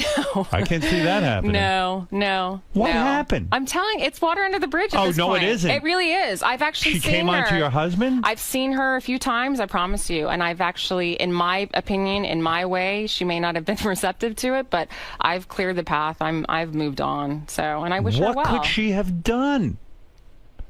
Stole money? No. No. Does it seem silly now to even say it? Is that what it is? It's silly in the sense that that it happened, it needed to happen, but there was reasons behind it, I think, why it happened. And I think it shed light on the friendship that we had and that we just didn't need anymore. That it wasn't a real friendship in the end. Yeah. I think people... relationships, not every relationship, whether it's a marriage or a friendship or whatever, they last forever. She blocked you from a job. No. What could it be? Tell me what happened. Give me a vague idea, a vague understanding. I told you, I was hurt. Something happened and I was hurt. She didn't thank you for something. Oh, gosh, I know what it please. was. You got an email or something where she was talking about you and it got back to you. No, I promise. It's really, it's so something, like I said, it's not about what really happened. It's about shedding light on where our relationship was. And it just, wasn't a real friendship anymore. We just had moved into different places. So. What could it be? I'm so hung up on this. Oh, there's so many other better stories we could talk about. I promise. What could be better than that? Oh, please. The dissolution of a friendship where you were in the room when when she gave birth to her child. A long time ago. Long time ago. Yes, and I that's why I say it's such water under the bridge for me, and I Robin, what could this be? I have nothing but great I have a lot of thanks for her. I mean, she introduced me to my husband. She introduced you to your husband. She did. Yeah. Robin, what could this be? Sometimes people do outgrow each other. That's what I say. That's the only thing I can, she doesn't give it a specific No, there was an incident. And sometimes when you think there's a friend there and you reach out to them for something and they're not there for you. Is this a pattern? She pretty much hit the nail on the head. She did? Yeah. I don't know what she said. That's woman talk. You reached out to her. That's girl talk. That's girl talk. Tiffany, you reached out to her to do something for you, and she didn't come through for you. It's hard to say it exactly like that. Robin said it better. But it's like she said, I think we were in different places, and I think our friendship meant differently to each other. And I love it's funny this. how our relationship started really rough, and it ended the way it started. So who's the guy who gets to marry you? What is this guy's name? My husband? Yeah. His name's Brady. Brady. Mm-hmm. Must be a good-looking dude, right? He's a good-looking guy. Yeah, of course. Yeah. You girls all want good-looking guys. You know what? But he's not a pretty boy. I'm not into pretty boys. No? No. He's just what does he do for a living? He's actually an actor as well, and then he's an artist. He's a painter. He can't be making any dough. I never heard of him. Painter. Why are you marrying a painter for? Because he's extremely talented. Has he sold any paintings? He actually has a brand new show here in New York. How much money was his biggest painting? Oh, there he is. Tons. Is that him? Yeah, that's him. That's our daughter. He is a good-looking dude. Yeah. Your daughter's good-looking, too. You're all good-looking. Cute family. She's cute. So he paints these paintings and he makes money. He does. He does make money. And then he's an actor, too. He does a lot of commercials, and he's actually been on White Collar. He did an episode of White Collar. You bored with him yet, or are you happy with him? No, I'm not bored with him How long yet. are you married? 7 years this year. 7 years. Yeah. Does he ever paint a picture of Jenny and write "I hate Jenny" on it and give it to you as a gift? No, you wouldn't. He won't do that. I promise you, we don't even talk about it. I mean, it's been ages. Do you like the name Tiffany? Do you feel it's like a trendy sort of overview? Like, do you think your career would have gone further if it was different? Yes, I'm being serious. Like what? What do you think? Like, I don't know, Susan or Barbara. My mom said the other name, which is so funny, the other name that they were toying with was Tatiana, which is funny to me. Do you think I'm more of a Tatiana? You're not a Tatiana. I didn't think so either. No, but and what did you name your daughter? Harper. Harper. Harper Wren. Mm-hmm. I like that. Yeah. I'm okay That's with become that. really trendy now, too, though. Harper, too, yeah. Mm-hmm. Well, that's what happens. You dated 𝗦𝗫𝗄𝗿𝗱 at some point, didn't you? Brief. I mean, we were more friends than we really dated. Do you honestly. think he's gay? I do. I don't think he's gay, I'll tell you why I do. Why? Did you have sex with him? No, I did not. Of course. He's gay. Gotta be. No, but we were super, super young. Do you know how and many... that's why I say we really didn't date. We actually just kind of hung out and had fun, and we had other mutual friends, and we would go to wine country, and it was more just like big trips with a bunch of people. Listen to me. You know how many women... I've interviewed Ryan. I know him. And he tells me about, you know, like he'll lay in bed with a woman and not have sex with her. I don't know any guy who does that. Honest to God, I don't. I don't care who you are. Yeah. Well, and you're, pardon the expression, you're a piece of ass. I mean, you're a very good-looking woman. Thank you. I mean, extremely attractive. You've got a body that doesn't quit. And you're telling me he would go to wine country with you? Well, but it wasn't just me. I don't care who's there. It was a group of people. And how many times did you go out with him? But like I said, it's weird. It's not really going out. Like we were with a group of people. It wasn't like any intimate Did he kiss you? settings. No, I don't remember ever kissing him. But it was a date. I don't know if it was a date or a business meal. I don't know. No, he called you up and asked you to go with him, right? Yeah, he did. And didn't put any moves on you. No. And you probably would have been open to it at the time, right? He's a good-looking man. He's good looking. He's not really my type. But you might have kissed him. You might have explored. Maybe he could have gotten a second base, felt you up. Who knows? Who knows? Who knows? Well, listen. So long ago. I've accused him of perhaps having some sort of mixed sexuality, but he claims he's fully heterosexual. I think he is too, but you do. Yeah, I do. All right, okay. But I'll let him claim what he wants. He wants to claim himself. Let me see who else. You were engaged to a dude once, Ricardo or something, Richard Ruccolo. Who's he? An actor? An actor. And you broke up with him. Yeah. And the reason you broke up with him is you were about to get married to the guy. Mm-hmm. And Sarah Michelle Gellar, who plays Buffy the Vampire Slayer, stole all your wedding ideas from you. What? She had the same wedding planner as you. She stole all the ideas. Who said this? Was this written somewhere? Yes, I have it. Really? It's fact. I'm friends with Sarah. That's I not read true. the Globe. I read the Star. I know exactly what's going on. Because those are all true. I know Sarah. We're friends. No, that's You not are true. friends? Yeah, I'm actually very friendly with Sarah. What happened to her? Where is she now? She's got a new show. Oh, she does? She's pregnant with her second kid. And what an incredible career. You have a show now called White Collar, and it's in its 4th season. I know. Isn't it crazy? That is great. Yeah. Wow, that is really great. Paying the mortgage. Yeah, you're not kidding. Mm-hmm. Well, listen, I mean, it's what is the show? I haven't seen it. It's a show about an FBI agent and a white-collar criminal, basically, and they kind of come hand in hand and start... You're the agent? No, actually, I'm married to the agent. I see. I play the good, nice, perfect wife. Are you almost nude in the show ever? No. It's a pretty tame show. Have you ever done nudity? Like half sort of nudity where you wear like the pasties and you're in the tub together? That's it? Yeah. Not comfortable with nudity? It's not that I'm not comfortable. I just... Would you ever have done Playboy? I've been asked a couple times. I've always said no. To me... I don't know. It's not for me right now. I'm not saying... I wouldn't say never because I think you're stupid to ever say never because then you can shoot yourself in the foot because if you do it 20 years from now, but... Not that anybody would want to see me 20 years from now in Playboy, but it's just, yeah, it's not for me. You political at all? Yeah, I am political. Who are you going for, Obama or Romney? Well, I'm going for Obama because I think that's just, I mean, it's so funny. My mom is, my family is very Republican, so is my husband's side. So I'm the only Democrat in my family. And they argue with you? And you have to sit there and debate them? No, we just don't talk about it. Right. We just don't talk about it. Yeah. They don't want to hear from you on this. Yeah, it's funny. I actually was lobbying at the White House in Congress, and I brought back fake funny money with Obama's face on it. And my mom had some pretty funny things to say about it. Pauly Shore was once on my show, and you got very angry with him.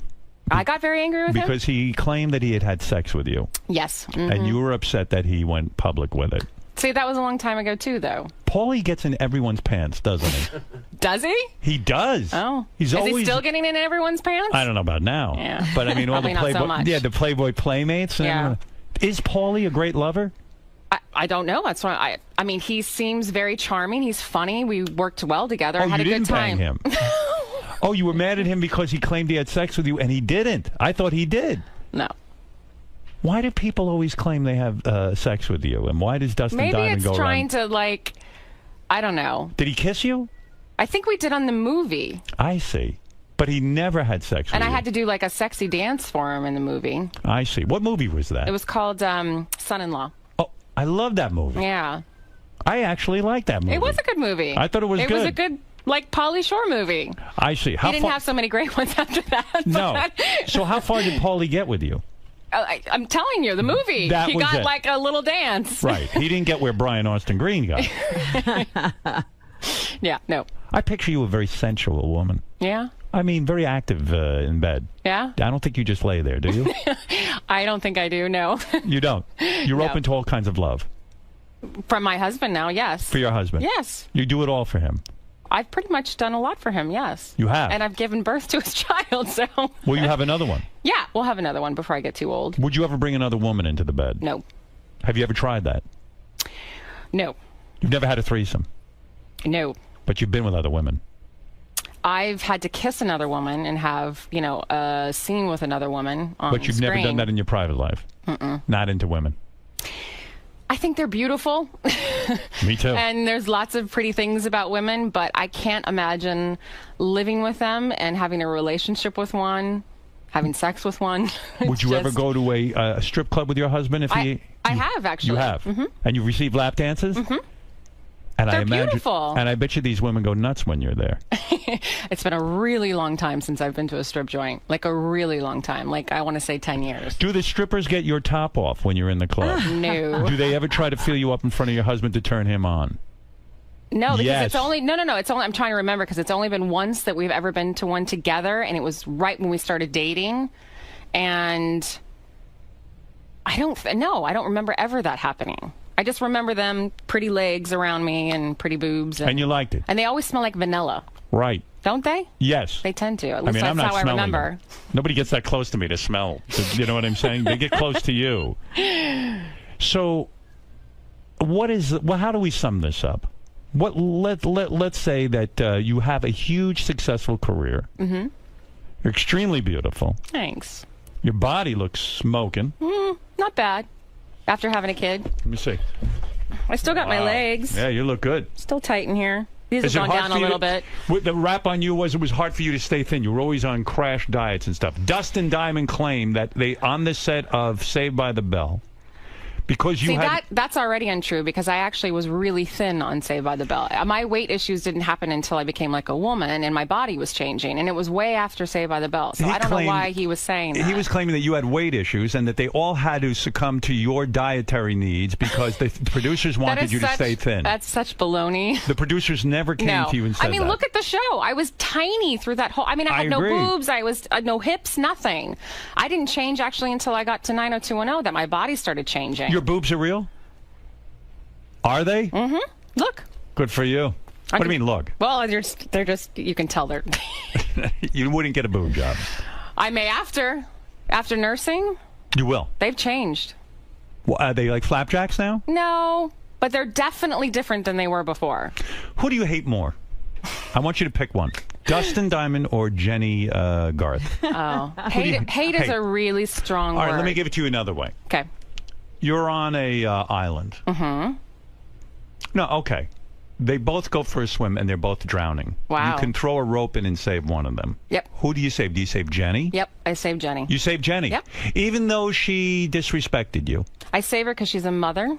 Go ahead. And she actually, and like I said, introduced me to my husband, and I have a lot to be thankful for. But if you save Dustin, you can continue the human race. You can have a baby with him. Yeah, that's exactly what I'd like to do. You'd rather end the human race? Right. Wow, that wasn't a hard game at all. I have to tell you. It was a no-brainer, as they say. Yeah, sorry. Wow. So when you say there was a weight issue, Yeah, I mean, it wasn't. I mean, it was just me being a woman, and you know. Did you start starving yourself? I never starved myself. First of all, I never believed in that. How do you stay in shape now? What do I you work do? out. I have a trainer. I work out. I do yoga. I run. I run around with a 2-year-old. You remember how that is? Have you been approached to do Dancing with the Stars? A lot. Will you do it? As of now, no. You don't need it.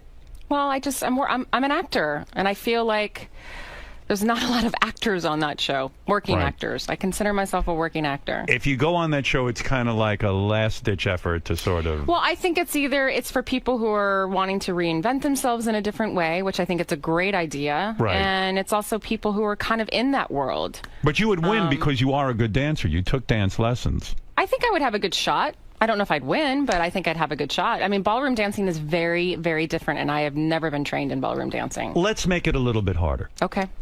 You're on an island. Are we dealing with the same people? Okay. No. Okay. Jenny Garth and Tori Spelling are drowning. You can Interesting. only save one. I'll say Tori because she has one more kid. So whoever has more kids wins. Yep. Wow.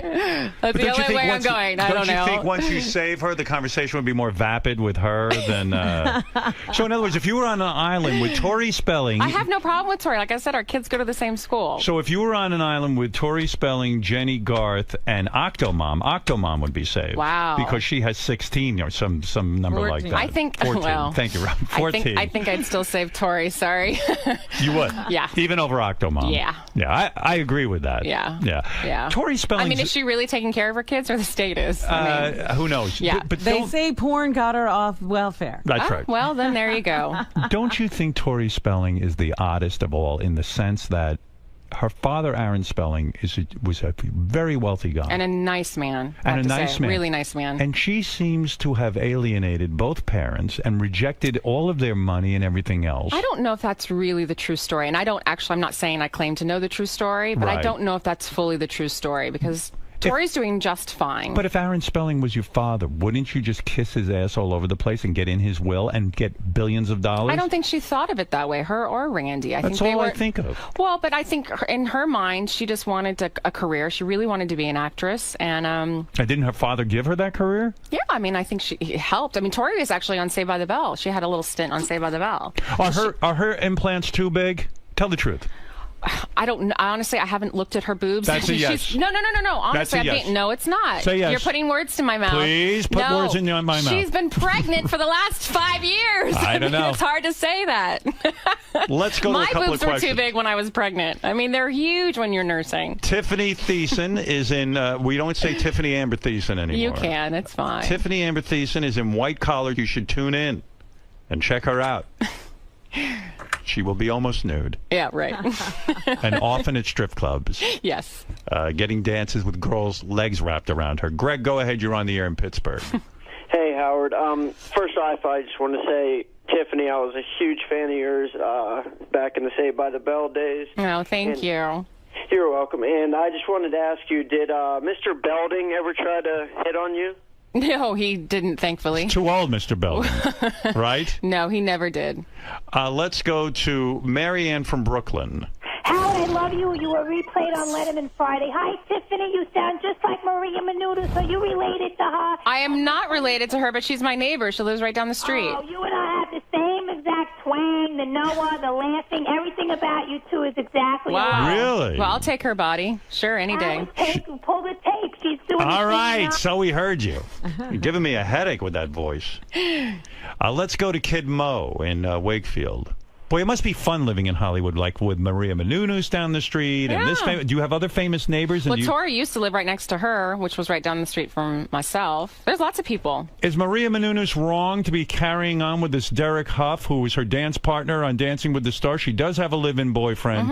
They've been together for a long time. But it's got to be humiliating to him that she is being photographed with this guy. I don't think so. I mean, it's no different than me being photographed with my husband on the show. But what if a guy was in the newspaper spanking you with a paddle on the beach and you're frolicking in the water with him? That would be humiliating. I didn't see that. Oh, all right. So go ahead. Make a statement to Maria Menounos right now, Tiffany, about what you think. That's her about relationship, and her relationship seems quite fine. So whatever is working for them works for them. Go ahead, Kid Mo, quickly. How you doing, Howard? Tiffany, you're beautiful. I bet your vagina is perfect looking. Well, I would think so, too. Is it perfect looking? Well, I did have a C-section, so... Did you do that? Why did you do that? No, actually, I tried. I did 30 hours of natural labor, and I couldn't. The umbilical cord was wrapped around her neck, so I had to have a Do you have a C-section. scar there now? Like just above, very small. You Very don't see small, it. thank God. Yeah. All right, Kid Mo, Why, go you don't ahead. like scars? Well, of course not. Not on you. On me, it wouldn't make a difference. Pauly Shore and Dustin Diamond are on the island. and they're both drowning. Who do you let them both die, or do you go and save one? You can save one. Oh, wow. Who would you save? Wow, that's a good one. Okay. That's hard. Save one. You got Paulie, goes around claiming he banged you, and then you got Dustin, who makes all kinds of false accusations about you and your co-stars. Wow. That's hard. Quickly, they're drowning. I know, and I'm trying, and maybe I just don't get there in time, and they both go. I don't know. Really? You're not going to save one? I'm swimming, and I'm not a good swimmer. So on purpose, you're letting them die. And you're stuck on this island for the rest of your life by yourself, right? What's wrong with that? Oh, wow. You'd rather, like, talk to a coconut than talk to Paulie Well, I'm Sheridan. sure there's lots of really great animals, right? And I would think birds maybe and you'd things save like that. Paulie, no? Really? Was he a pain in the ass to work with? No, on he that was one? actually quite lovely. It's just you're pissed now. Because No, he's I'm good. not. So you're going to save Paulie over Dustin? Probably. Wow. Probably. I could see that. But I don't have a relationship with either one of them, so it's like I don't really... You don't care. Well, let them both die. Who cares? I'm not going to complain. Pretty fucked up. What? That's pretty fucked up. Oh, well. Oh, wow. Well, do you have a Glad question? you weren't one of the choices. What about that, Kidbo? Do you have a question? Yeah, just a quick question. Is she aware of how many times guys have jacked it worldwide over the years to her? You are a sex symbol. I've been told a few times. Yeah, listen, I told her when she walked in, and she was like, yeah, I know. Get in line. Let's go to Joe, who has the final question. Yes, Joe. Howard, great to talk to you. Tiffany, I met you when you were Little Miss Junior America. Oh, my gosh. That was a long time ago. And were you a beauty pageant girl? Mm-hmm. That must have been awful. No, I actually had a good time with those, too. Really? I didn't do that many of them. I only did a few of them, and then I started working right after that, so. All right, Joe, go ahead. So we used to be pen pals after that, so I was curious if you ever remembered any of that. Were you pen pals with, or was that sort of a publicity thing? I want to say I remember being pen pals with a few people, and nothing against you, sweetheart. I totally promise. But after having a baby, and I'm sure Beth can probably relate to this. Your brain is like, it fries afterwards. You just don't remember anything. Oh, understandable. It was a long time ago. Yeah. Well, it's nice to hear you again. King of all blacks, go ahead. Yes, Howard, man, I'm just so curious. It sounds like she has the prettiest feet in the world. You're into feet. This is the guy who has... It sounds like she has pretty feet. I do actually have good feet. I will say that. Let me take a look at your feet. You want to see? If you don't mind. No. Let me see it. Are they long and thin or chubby? She has really good feet. Yeah, I have I got to good feet. say, they're beautiful. Yeah, More I beautiful do. than mine, and I don't say that about anybody. I do have good feet. I have said that about King myself. is right. You sound like you have beautiful feet. Do I? What would you do to her feet, King? Oh, my God. I would smell them, like, gently. And like after she wore some herbs, I would smell them, and then I would, rub them against my joint. You know what I'm saying? Well, isn't that nice? It's so funny, people with foot fetishes and he's like got a little huge fetishes one. like that. Yeah, You see it with his I wife. like when they're in the boots. Like I don't like them when they clean out the shower. I like them when they musty. Like. Oh, interesting. Right. Huh. Okay. Have you ever rubbed your feet on a black man before? No, I have not. Have you slept with a black man? No, I have not. Isn't it true there was a basketball player that actually sent you a nude picture of himself asking you out? No, that was a baseball player, actually. Oh, it was? Mm-hmm. And who the hell would do that? It's somebody very famous. He sent you a nude picture of himself. Uh-huh. When did A-Rod, it wasn't A-Rod? No. Mm-mm. Jeter? No, and he wasn't an African-American, so. He was a white guy. Mm-hmm, he was a white guy. A white baseball player took a naked picture of himself and sent you. Isn't that the ultimate turnoff to a woman? How silly it was pretty, yeah, I wasn't a fan of it. Was he well hung? He wasn't bad. Right. It's just... Like, I was never a girl that liked, in Cosmo when they'd have, like, the half-naked guys. I just think it's cheesy. Right, absolutely. I just do. So you politely said, no, I do not. I gave it to my gay best friend. And he liked it. Yeah, he loved it. He would have gone out with him. Let's go to Rick. Obviously, there's a huge demand for people to ask you questions. Okay. Even though we haven't had one legitimate question What yet. team was he on? Yeah, what team? Give me a team, Tiffany. No, because then you'll probably figure it out. No, come on. No. Why didn't you give that picture to 𝗫𝗫𝐶𝗄? I listen. Maybe she did. Honestly, I do not know Ryan's sexuality, of course. As you know, I tease him because... I think you're not the only one who teases him. Rick, I think he's very used to it. Go ahead, Rick. Thanks, King. You're the best. Tiffany, were you spanked growing up, and do you like to be spanked now? I'm trying to remember. Were you ever spanked as a child? I think I was spanked once only. Were you nude? No, I was not nude. Who spanked you? My mother with a switch. With a switch? Yeah. That's old school. Yeah, old school. What did you do to get spanked? I think I lied. I think I had a big lie. I think I said I wasn't supposed to go swimming next door, and it was too cold, and I think I did, and they found my wet bathing suit or something like that, and I got switched. Switched, so it had to be, I had to go outside in our yard and pick out the switch I wanted to be used on me. Oh, my God. Yeah. Was it only happened once? Only happened once. That's it. On your naked buttocks? No, it wasn't. I wasn't. Were you stripped down to your underwear? I think I was in shorts or something. In shorts? Around the legs. That's what they would do. Oh, on your legs? I think it was my legs, yes. I think Robin's right. How many times were you hit? Once. That's it? Once. That was it. Did it hurt? Yeah, it hurts. Yeah, it hurt. Who sends their kid out to pick a switch anymore? Lots of parents do that. You go get the switch. Well, think about it. I'm 38 years old. This was a while ago. Do you fantasize about being spanked now as an adult? I'm not. Has your husband ever spanked you? Mm-mm. Did Brian Austin Green ever spank you? No. Did Pauly Shore ever spank you? No. Did Dustin Diamond Screech spank you? No. Did Ryan Seacrest spank you? No. That's what I thought. No. But you know, Howard, when your parents sends you out to get a switch, the kid comes back with a good hard stick. Yeah, that's the stupidest thing. That's the stupidest. I'd be like, hey, listen, dummy. I come back with a twig. Yeah. I go, you asked me to. My mother used to say. I think you're so in fear, that you just want to get it over with. So it's just like picking a switch, coming in, getting it done, and be done with it. See, my mom was smart. She used to hit me with a hanger, but she'd pick out the hanger. Ooh, hanger. Oh, but then she'd go, you're not letting me hit you. You're holding my arm. And I go, yeah, that's called self-defense. Yeah. I know a lot of people used to do, like, the paddle from their... Ping pong? No, well, yes, they could do that. But isn't the old school, like, Catholic schools with the paddles and stuff? Rulers. Yeah, rulers. Would you ever hit your daughter with a switch? No. I think, here's the thing. Don't defend your mother's actions on this. No, I think there's times where you feel like, wow, that's the only thing you can do. But you hold back. But I think there's other ways that are a little more constructive. Because it's humiliating. Well, I think that's what we thought last time. I mean, 30 years ago, 40 years ago, 50 years ago. That's what your mother thought.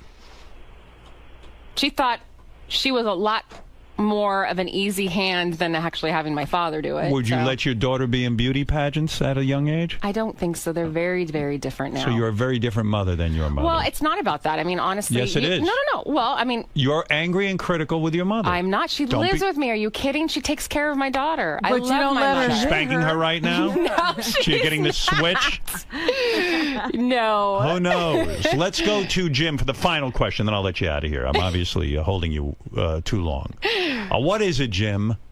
Tiffany, did John Stamos or Scott Baio ever try to get in your pants? No. Stamos missed you? Yep, nope. And Baio also? I worked with Baio, but no, yeah. What an insult. Baio didn't hit on you. I don't think I would have let him. Chachi. I just... Not... Because he's with too many women. No, I did. He wasn't my... Pretty boy. I didn't think... Is he a pretty boy? He was not your type. I wouldn't consider him a pretty boy in my... Turns me on about you. Maybe by the time she worked with him, he lost his looks. I don't know. When did you work with him? It was Charles in Charge. I did 2 episodes. Okay. And it was just... I didn't have anything. Maybe he knew that and didn't even try. Other than your husband, who's the hottest, sexiest guy in Hollywood right now? Beside me and your husband. Hottest, sexiest guy besides... Well, I have kind of a thing for Mike Rowe. Do you know who that is? No. He has a show called Dirty Jobs. And you like him? He's pretty hot. But my husband knows that, too. I see. Okay. All right. One last... I like him kind of manly and dirty and, that would be not me. so clean. Or Fred. Let's go to Jared. Hey, what's going on? I'm not manly, but I'm dirty. Go ahead, Jared. I meant dirty on the outside. Oh, well, that too. I am dirty on the outside. Okay. Believe me. You talk dirty. Catch a whiff. Jared, go ahead. Hey, what's going on, guys? Listen, I just wanted to say, great interview, Howard, but Tiffany, I got to give it to you. You're just a classy woman, and it's great to hear that from an actress. You abstain from the stuff you don't want to talk about. You have great things to say about everybody. Just a classy woman. Not about Jenny Garth. She didn't have any great things to say. That's not true. I said nice things about her. The right way, you know? I did. I said I actually have a lot of, like I said, I have a lot of thanks for her for what she's given me, and that's my husband. So George, go ahead. Last statement. Go ahead. Hey, Howard, yeah, she's a total slut, and I got proof. And we both went to middle school together at in Long Beach, Cubberley Middle School, and she was such a slut back then. That's lovely. Yeah, okay, dude. What a way to end the interview. Yeah, I was at 6th grade. I was a slut. Okay, 5th grade. Is your name Dustin Diamond, George? For real? She went to Cubberley Middle School. I did go to Cubberley. You're absolutely right with that. I'm not going to believe him. Of course, please. In 5th grade. I wish you were a slut. I'd like to hear about it. My Lord. I didn't have my first boyfriend until after that, so. Well, anyway, you are delightful. Thanks. And beautiful. Thank you. And we actually have mutual friends. Who's our mutual friend? Josh and Kristen Takeman. Oh, I didn't know you were friends with them. I am. Oh, you can do better than that. You can be friends with me. No, I love Josh and Kristen. Yeah. Wow, how did you meet them? I've known Josh actually for quite some time. Well, he gets around, huh? Yeah. Yeah. Well, listen, see Tiffany Thiessen in White Collar. Thanks, Howard. And did you know I took Josh's wife and did her pregnancy photos? No, I didn't know that. That's right. Oh, look at you. That's right. I'm a master photographer. I did know that, though. I didn't know you took those. Yeah, I did. Anyway, maybe I'll call you up when I'm pregnant next time. I'll show them to you. Did you see them? I haven't seen them. They're hiding them. Let's see. And believe me, you'll take your clothes off and I'll photograph you. Okay. I'm sure my husband will be okay with that. Oh, tell him to lighten up. I'm a professional. Well, thank you for coming in. Thanks for having me. We'll be back right after these words. Tiffany. Yes. May I talk to you about the interview? Of course you can. So you survived. I mean, he really ran you through the gamut He there for a did. while. He did. Well, you know, there's a lot of rumors and a lot of people talking stuff, so I guess there was a lot of questions to ask. He's attempting to put words in your mouth. He's trying to Doesn't bait he always you. do that to everybody, though? Absolutely. I was going to mention that to you because you had mentioned to me on your way in that you were anticipating this interview. You've always wanted to meet him. Yes. How did his interviewing skills and style measure up to what you thought about him prior to this? Pretty much everything that I mean, you know, I kind of knew what I was getting myself into a little bit. Right. But he was, I thought he was very nice. I mean, I don't think he was, I don't think he crossed any terrible lines with me, which is nice.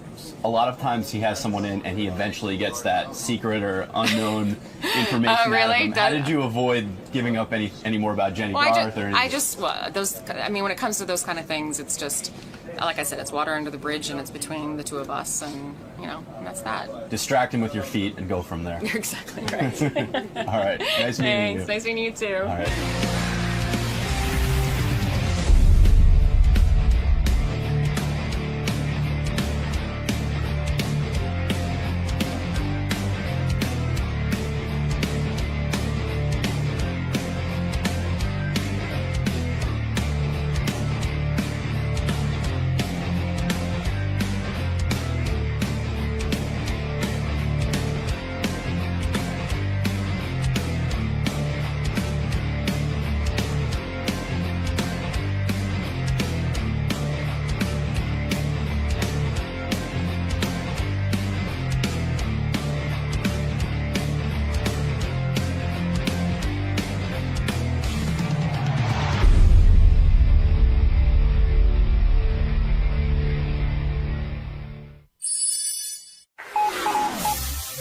This is the best of the wrap-up show. A recap and behind-the-scenes look with John High and Gary Dell'Abate.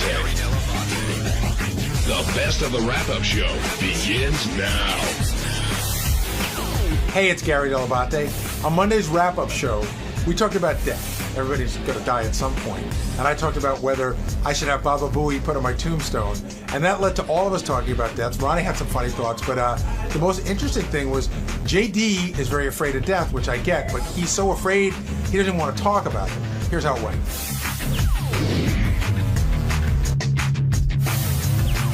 Before we get to Tiffany, I do want to talk about the Olympian who called in, Skyped in from Russia, I guess. Yeah, just to he gave you the big Baba Booey shout out and plans to do plenty more, including if he medals. Yeah, I think it's funny when people say he gave me the big Baba Booey shout out. It's not about me. It's about the show. Baba Booey. I said Baba Booey is a word that you yell out to let the whole world know. But you're you must get. I would. I mean, you don't get personal, like a little, like wow, that's kind of neat. I think it's kind of neat, but I think it sort of transcends me. In other words, not going Gary Dell'Abate, go Baba Booey, but that's just a word. But it's great. It's great that he did that on literally an international stage. Yeah. Well, ultimately, it is your nickname. I know what you're saying. The show is bigger, but it is kind of personal to you. It's fun. Believe me, it's fun. I mean, I like it when there's a guy. I can't remember his last name, Seth. He does NCAA basketball updates and stuff like that. Seth Davis? Yeah. And so we'll be sitting on the couch, like Mike Jackson and all his friends will be sitting on the couch watching March Madness, and he'll go, look at this one. He goes up for the shot. Baba Booey. And everybody looks at me and cracks up. They think it's a riot. I've said before, I think this is one of those things that it's going to outlive the show. And like 100 years from now, people will be doing like Baba Booey at whatever the news is then, and people won't know why. They just know it's something you do like at public events. Do you think... this is funny because I had to deal with some stuff at the cemetery yesterday. Do you think... Did someone Baba Booey? I should have it on my tombstone? Yeah. Do you plan on having it on your tombstone? No, I'm not even sure I plan on having a tombstone. Oh, really? I'm thinking of going the cremation route. Although Mary wants to Good be idea. on the urn. Mary wants to be cremated, and I told her I would like a large tombstone with Klieg lights that go 24 hours. You're going the cremation route, Ronnie? Is that your plan? Possibility. They already started, it looks like. You're a scream, man. Have you thought about Is that from comic school you learned that? Huh? Comic school. Have you given any thought to the that? comic school, you asshole? Huh? That is the same school that Sal went to, right? Yeah. Ronnie, seriously, have you given any thought to that? What? Like, yeah. And? I don't know. Man. Why do you have to have people come and cry at your gravestone? Just burn up and say goodbye, and that's it. Well, people want to fondly remember you and think back to times they had. Yeah, okay. I'm going to get buried under a stage at a strip club. And then I'll come and see you. They're going to have a glass floor, you know. So I'll be laying there in my box. Like this, Ronnie, looking up. Good news. I'm not going to Pine Lawn. I am going to Rick's. So if that's where you are. Everyone's excited to visit Ronnie. You know, Ronnie's been practicing for that service for years. Like Mel Brooks. No, not Mel Brooks. Mel Blanc. Like his tombstone says, "That's all, folks." Like, should I put Baba Booey on my tombstone? People ask me if I'm going to put Jump the Shark on mine. Honestly, he jumped the shark. Finally jumped the shark. You know, Ronnie's will be the only tombstone that says, "Let's fuck some whores on it." Ronnie, who is that? Hey, Ronnie, I know you've said before that you're scared of like some aspects of getting older and stuff. Are you? What? When did I say that? Well, you said you said you're scared of like Stephanie leaving you and things like that. Oh yeah, well yeah, that's a whole different situation. It's not. Okay, but I'm just like, are you the type of person? Do you dwell on death a lot? No, not at all. Does it scare you? Do you get depressed about it?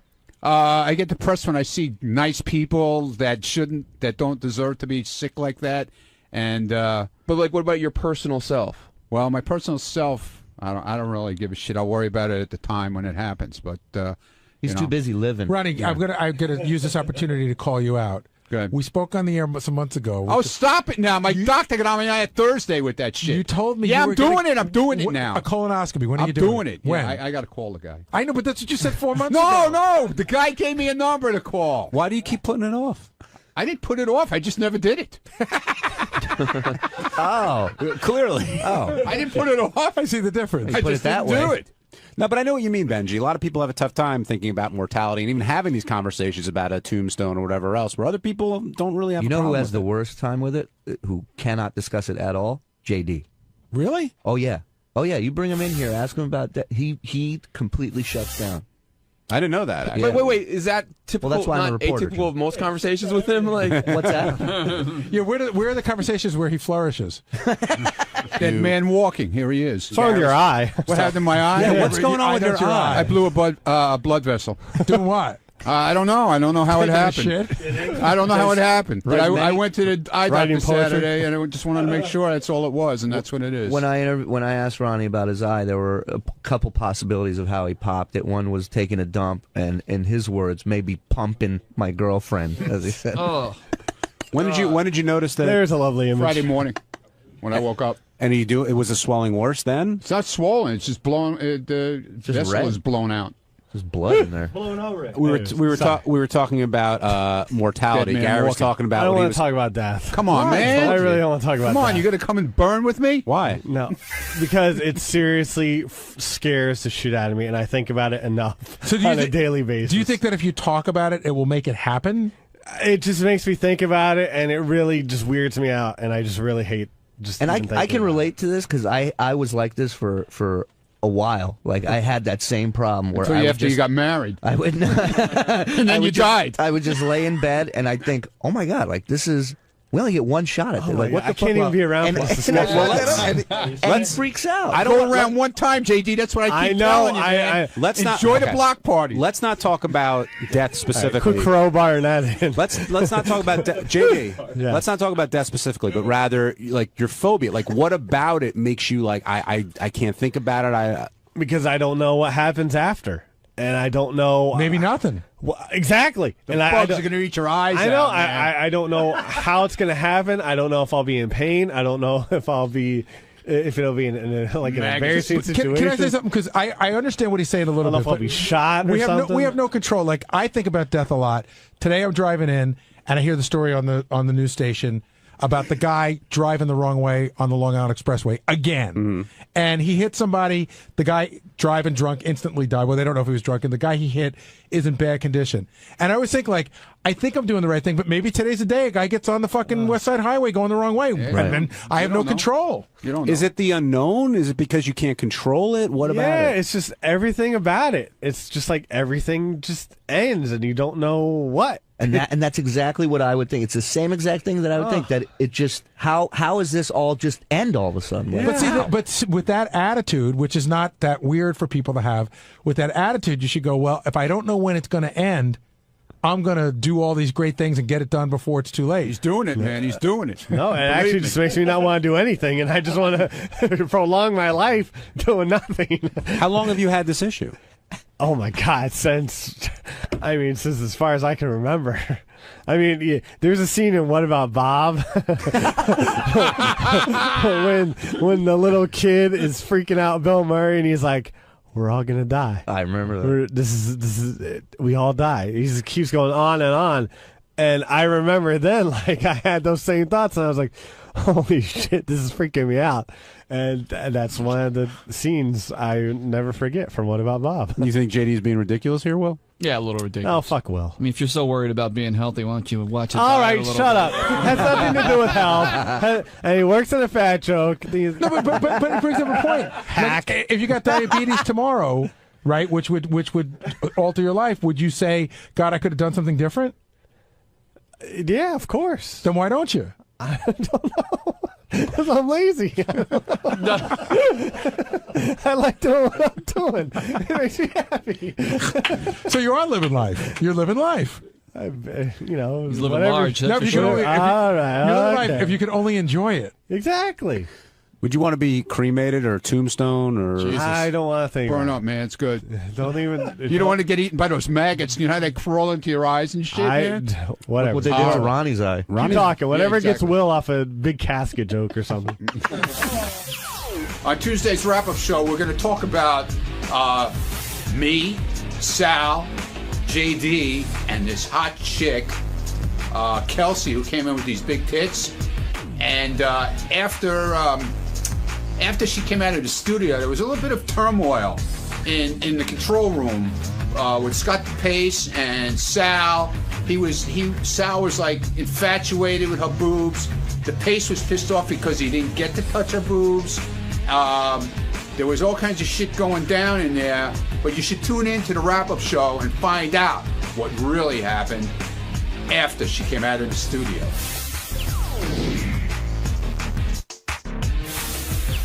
You were all about titty fucking this girl.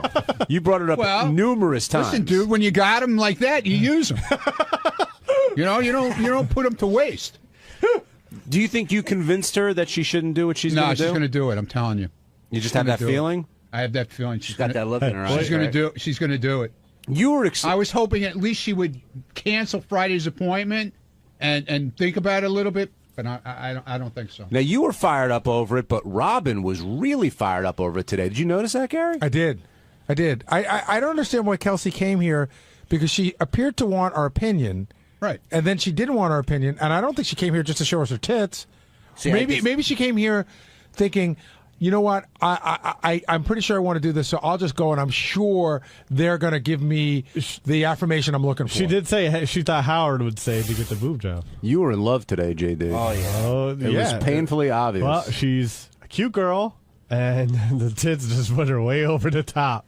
You know how I knew he was in love is at one point she got up and she went to take her headphones out, and this guy springs into action to help her with that. I've never seen him jump to help anybody. Anything to catch a glimpse of him, as close as I could. Maybe They were throwing, maybe touch him again. They were throwing money at her in the Howard TV studio afterwards. They were seeing if she could do jumping jacks with her breasts, either staying in or falling out, and they were all throwing in $5. Ronnie threw in, Scott DePace. She walked away with a wad of money. What was going on in that? Wait a second. Why didn't anyone come get me for that? Yeah, what was going on in that? There's a lot going on at Howard TV. Let's start with this. So Assholes. I get an IM about from first of all, DePace goes over the. He sends me an IM and he goes, "Tell her to take her hands off her boobs," right? But then he gets on and he goes, when Howard said JD could go in, because I said, "Hey, there's some guys who want to test the firmness," and Howard goes like, "Who?" And I said, "DePace, Phelan, and Greg." And also JD. And he goes, "Tell JD to come in here." And so I hear on my speaker, "What the fuck?" She chose JD. Well, no, she said no to Will, DePace. Will told me to go in. Not that I wasn't going to touch her boobs, but I was going in and give a little insight on the deal. Several times, DePace over the Squawk Box was like, "This is bullshit. What the fuck?" And then I get an IM from Doug. DePace is in here cursing up a storm, and he can't get in. Why was he so upset? Because I think it was his idea, and he's like, "It's my idea. I don't even get to feel the titties." So he was upset. Hey, thanks, Scott. JD, you were thrilled being chosen, of course. Are you kidding me? But it sounds like there was like a stripper party going on in the Howard TV. No, it wasn't really a stripper party. So what was I happening? walked in on the tail end of it, and they were throwing money. They were betting $5, but nobody bet except me and DePace that when she did jumping jacks, her tits would fall out.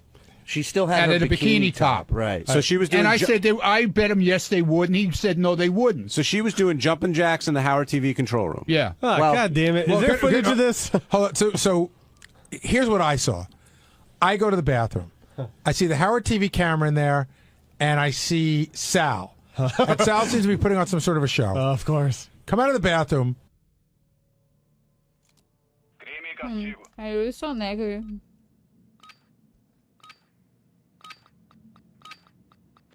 E ele está com o cartão do banco. Tá com regular não, né? Sobe-se, Soneca, sobe-se. Ah, tá. Burrão pro caralho. Você mereceu a remobilização, soldado. Se prepara. Tá mutada. Tem lojinha aí, não? Não. Lojinha aqui. Estação de compra bem aqui. Pega o Vale Gulas aqui. Pega o vale e vamos pra lá. Tá. Tô com um aqui, era dois na real. Vou sobrevoar aqui, desmarca aí, deixa eu ver se tem gente. E nesse lugar aqui é difícil não ter. Pois é. Ah, parece que não. Tem conta. É, baú. Ai, quase me queda. Tem baú lendário em cima. Nossa, 2 oligolar. Entrega de armamento aliada. Eu soltei. Não tô carregando aqui, pô. Não tô nada. O gás tá por perto. Vocês têm caixa doida? A zona segura. Não.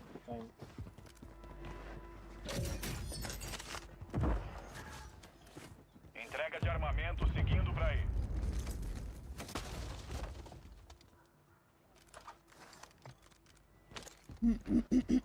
Vou tá querendo. Eu tenho de placa. Melhoria de campo aliada aqui.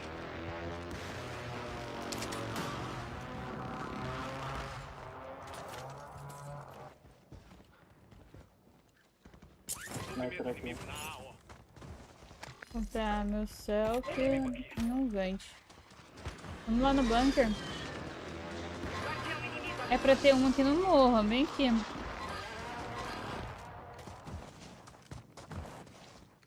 Bruninho, solta um vante aí pra gente. Gás se movendo. Ah, comprei errado. Ó, selfie aí. Traz pra ele, a gente já tá tudo aqui. Eu não vi Seu que vocês esquadrão tinham entrou na zona segura. Vindo no bunker. ido pra tão longe. Se bem que no bunker vai ter, né? Não, sei não. No outro não tinha nem bala de gulag. Não é porque eu comprei, vai ter.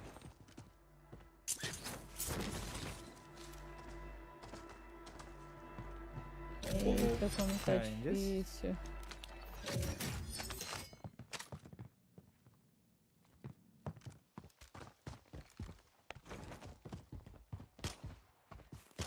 As informações dos locais seguros restantes estão no seu mapa tático. Eu nem vou entrar. Eu vou ir lá pra trás já.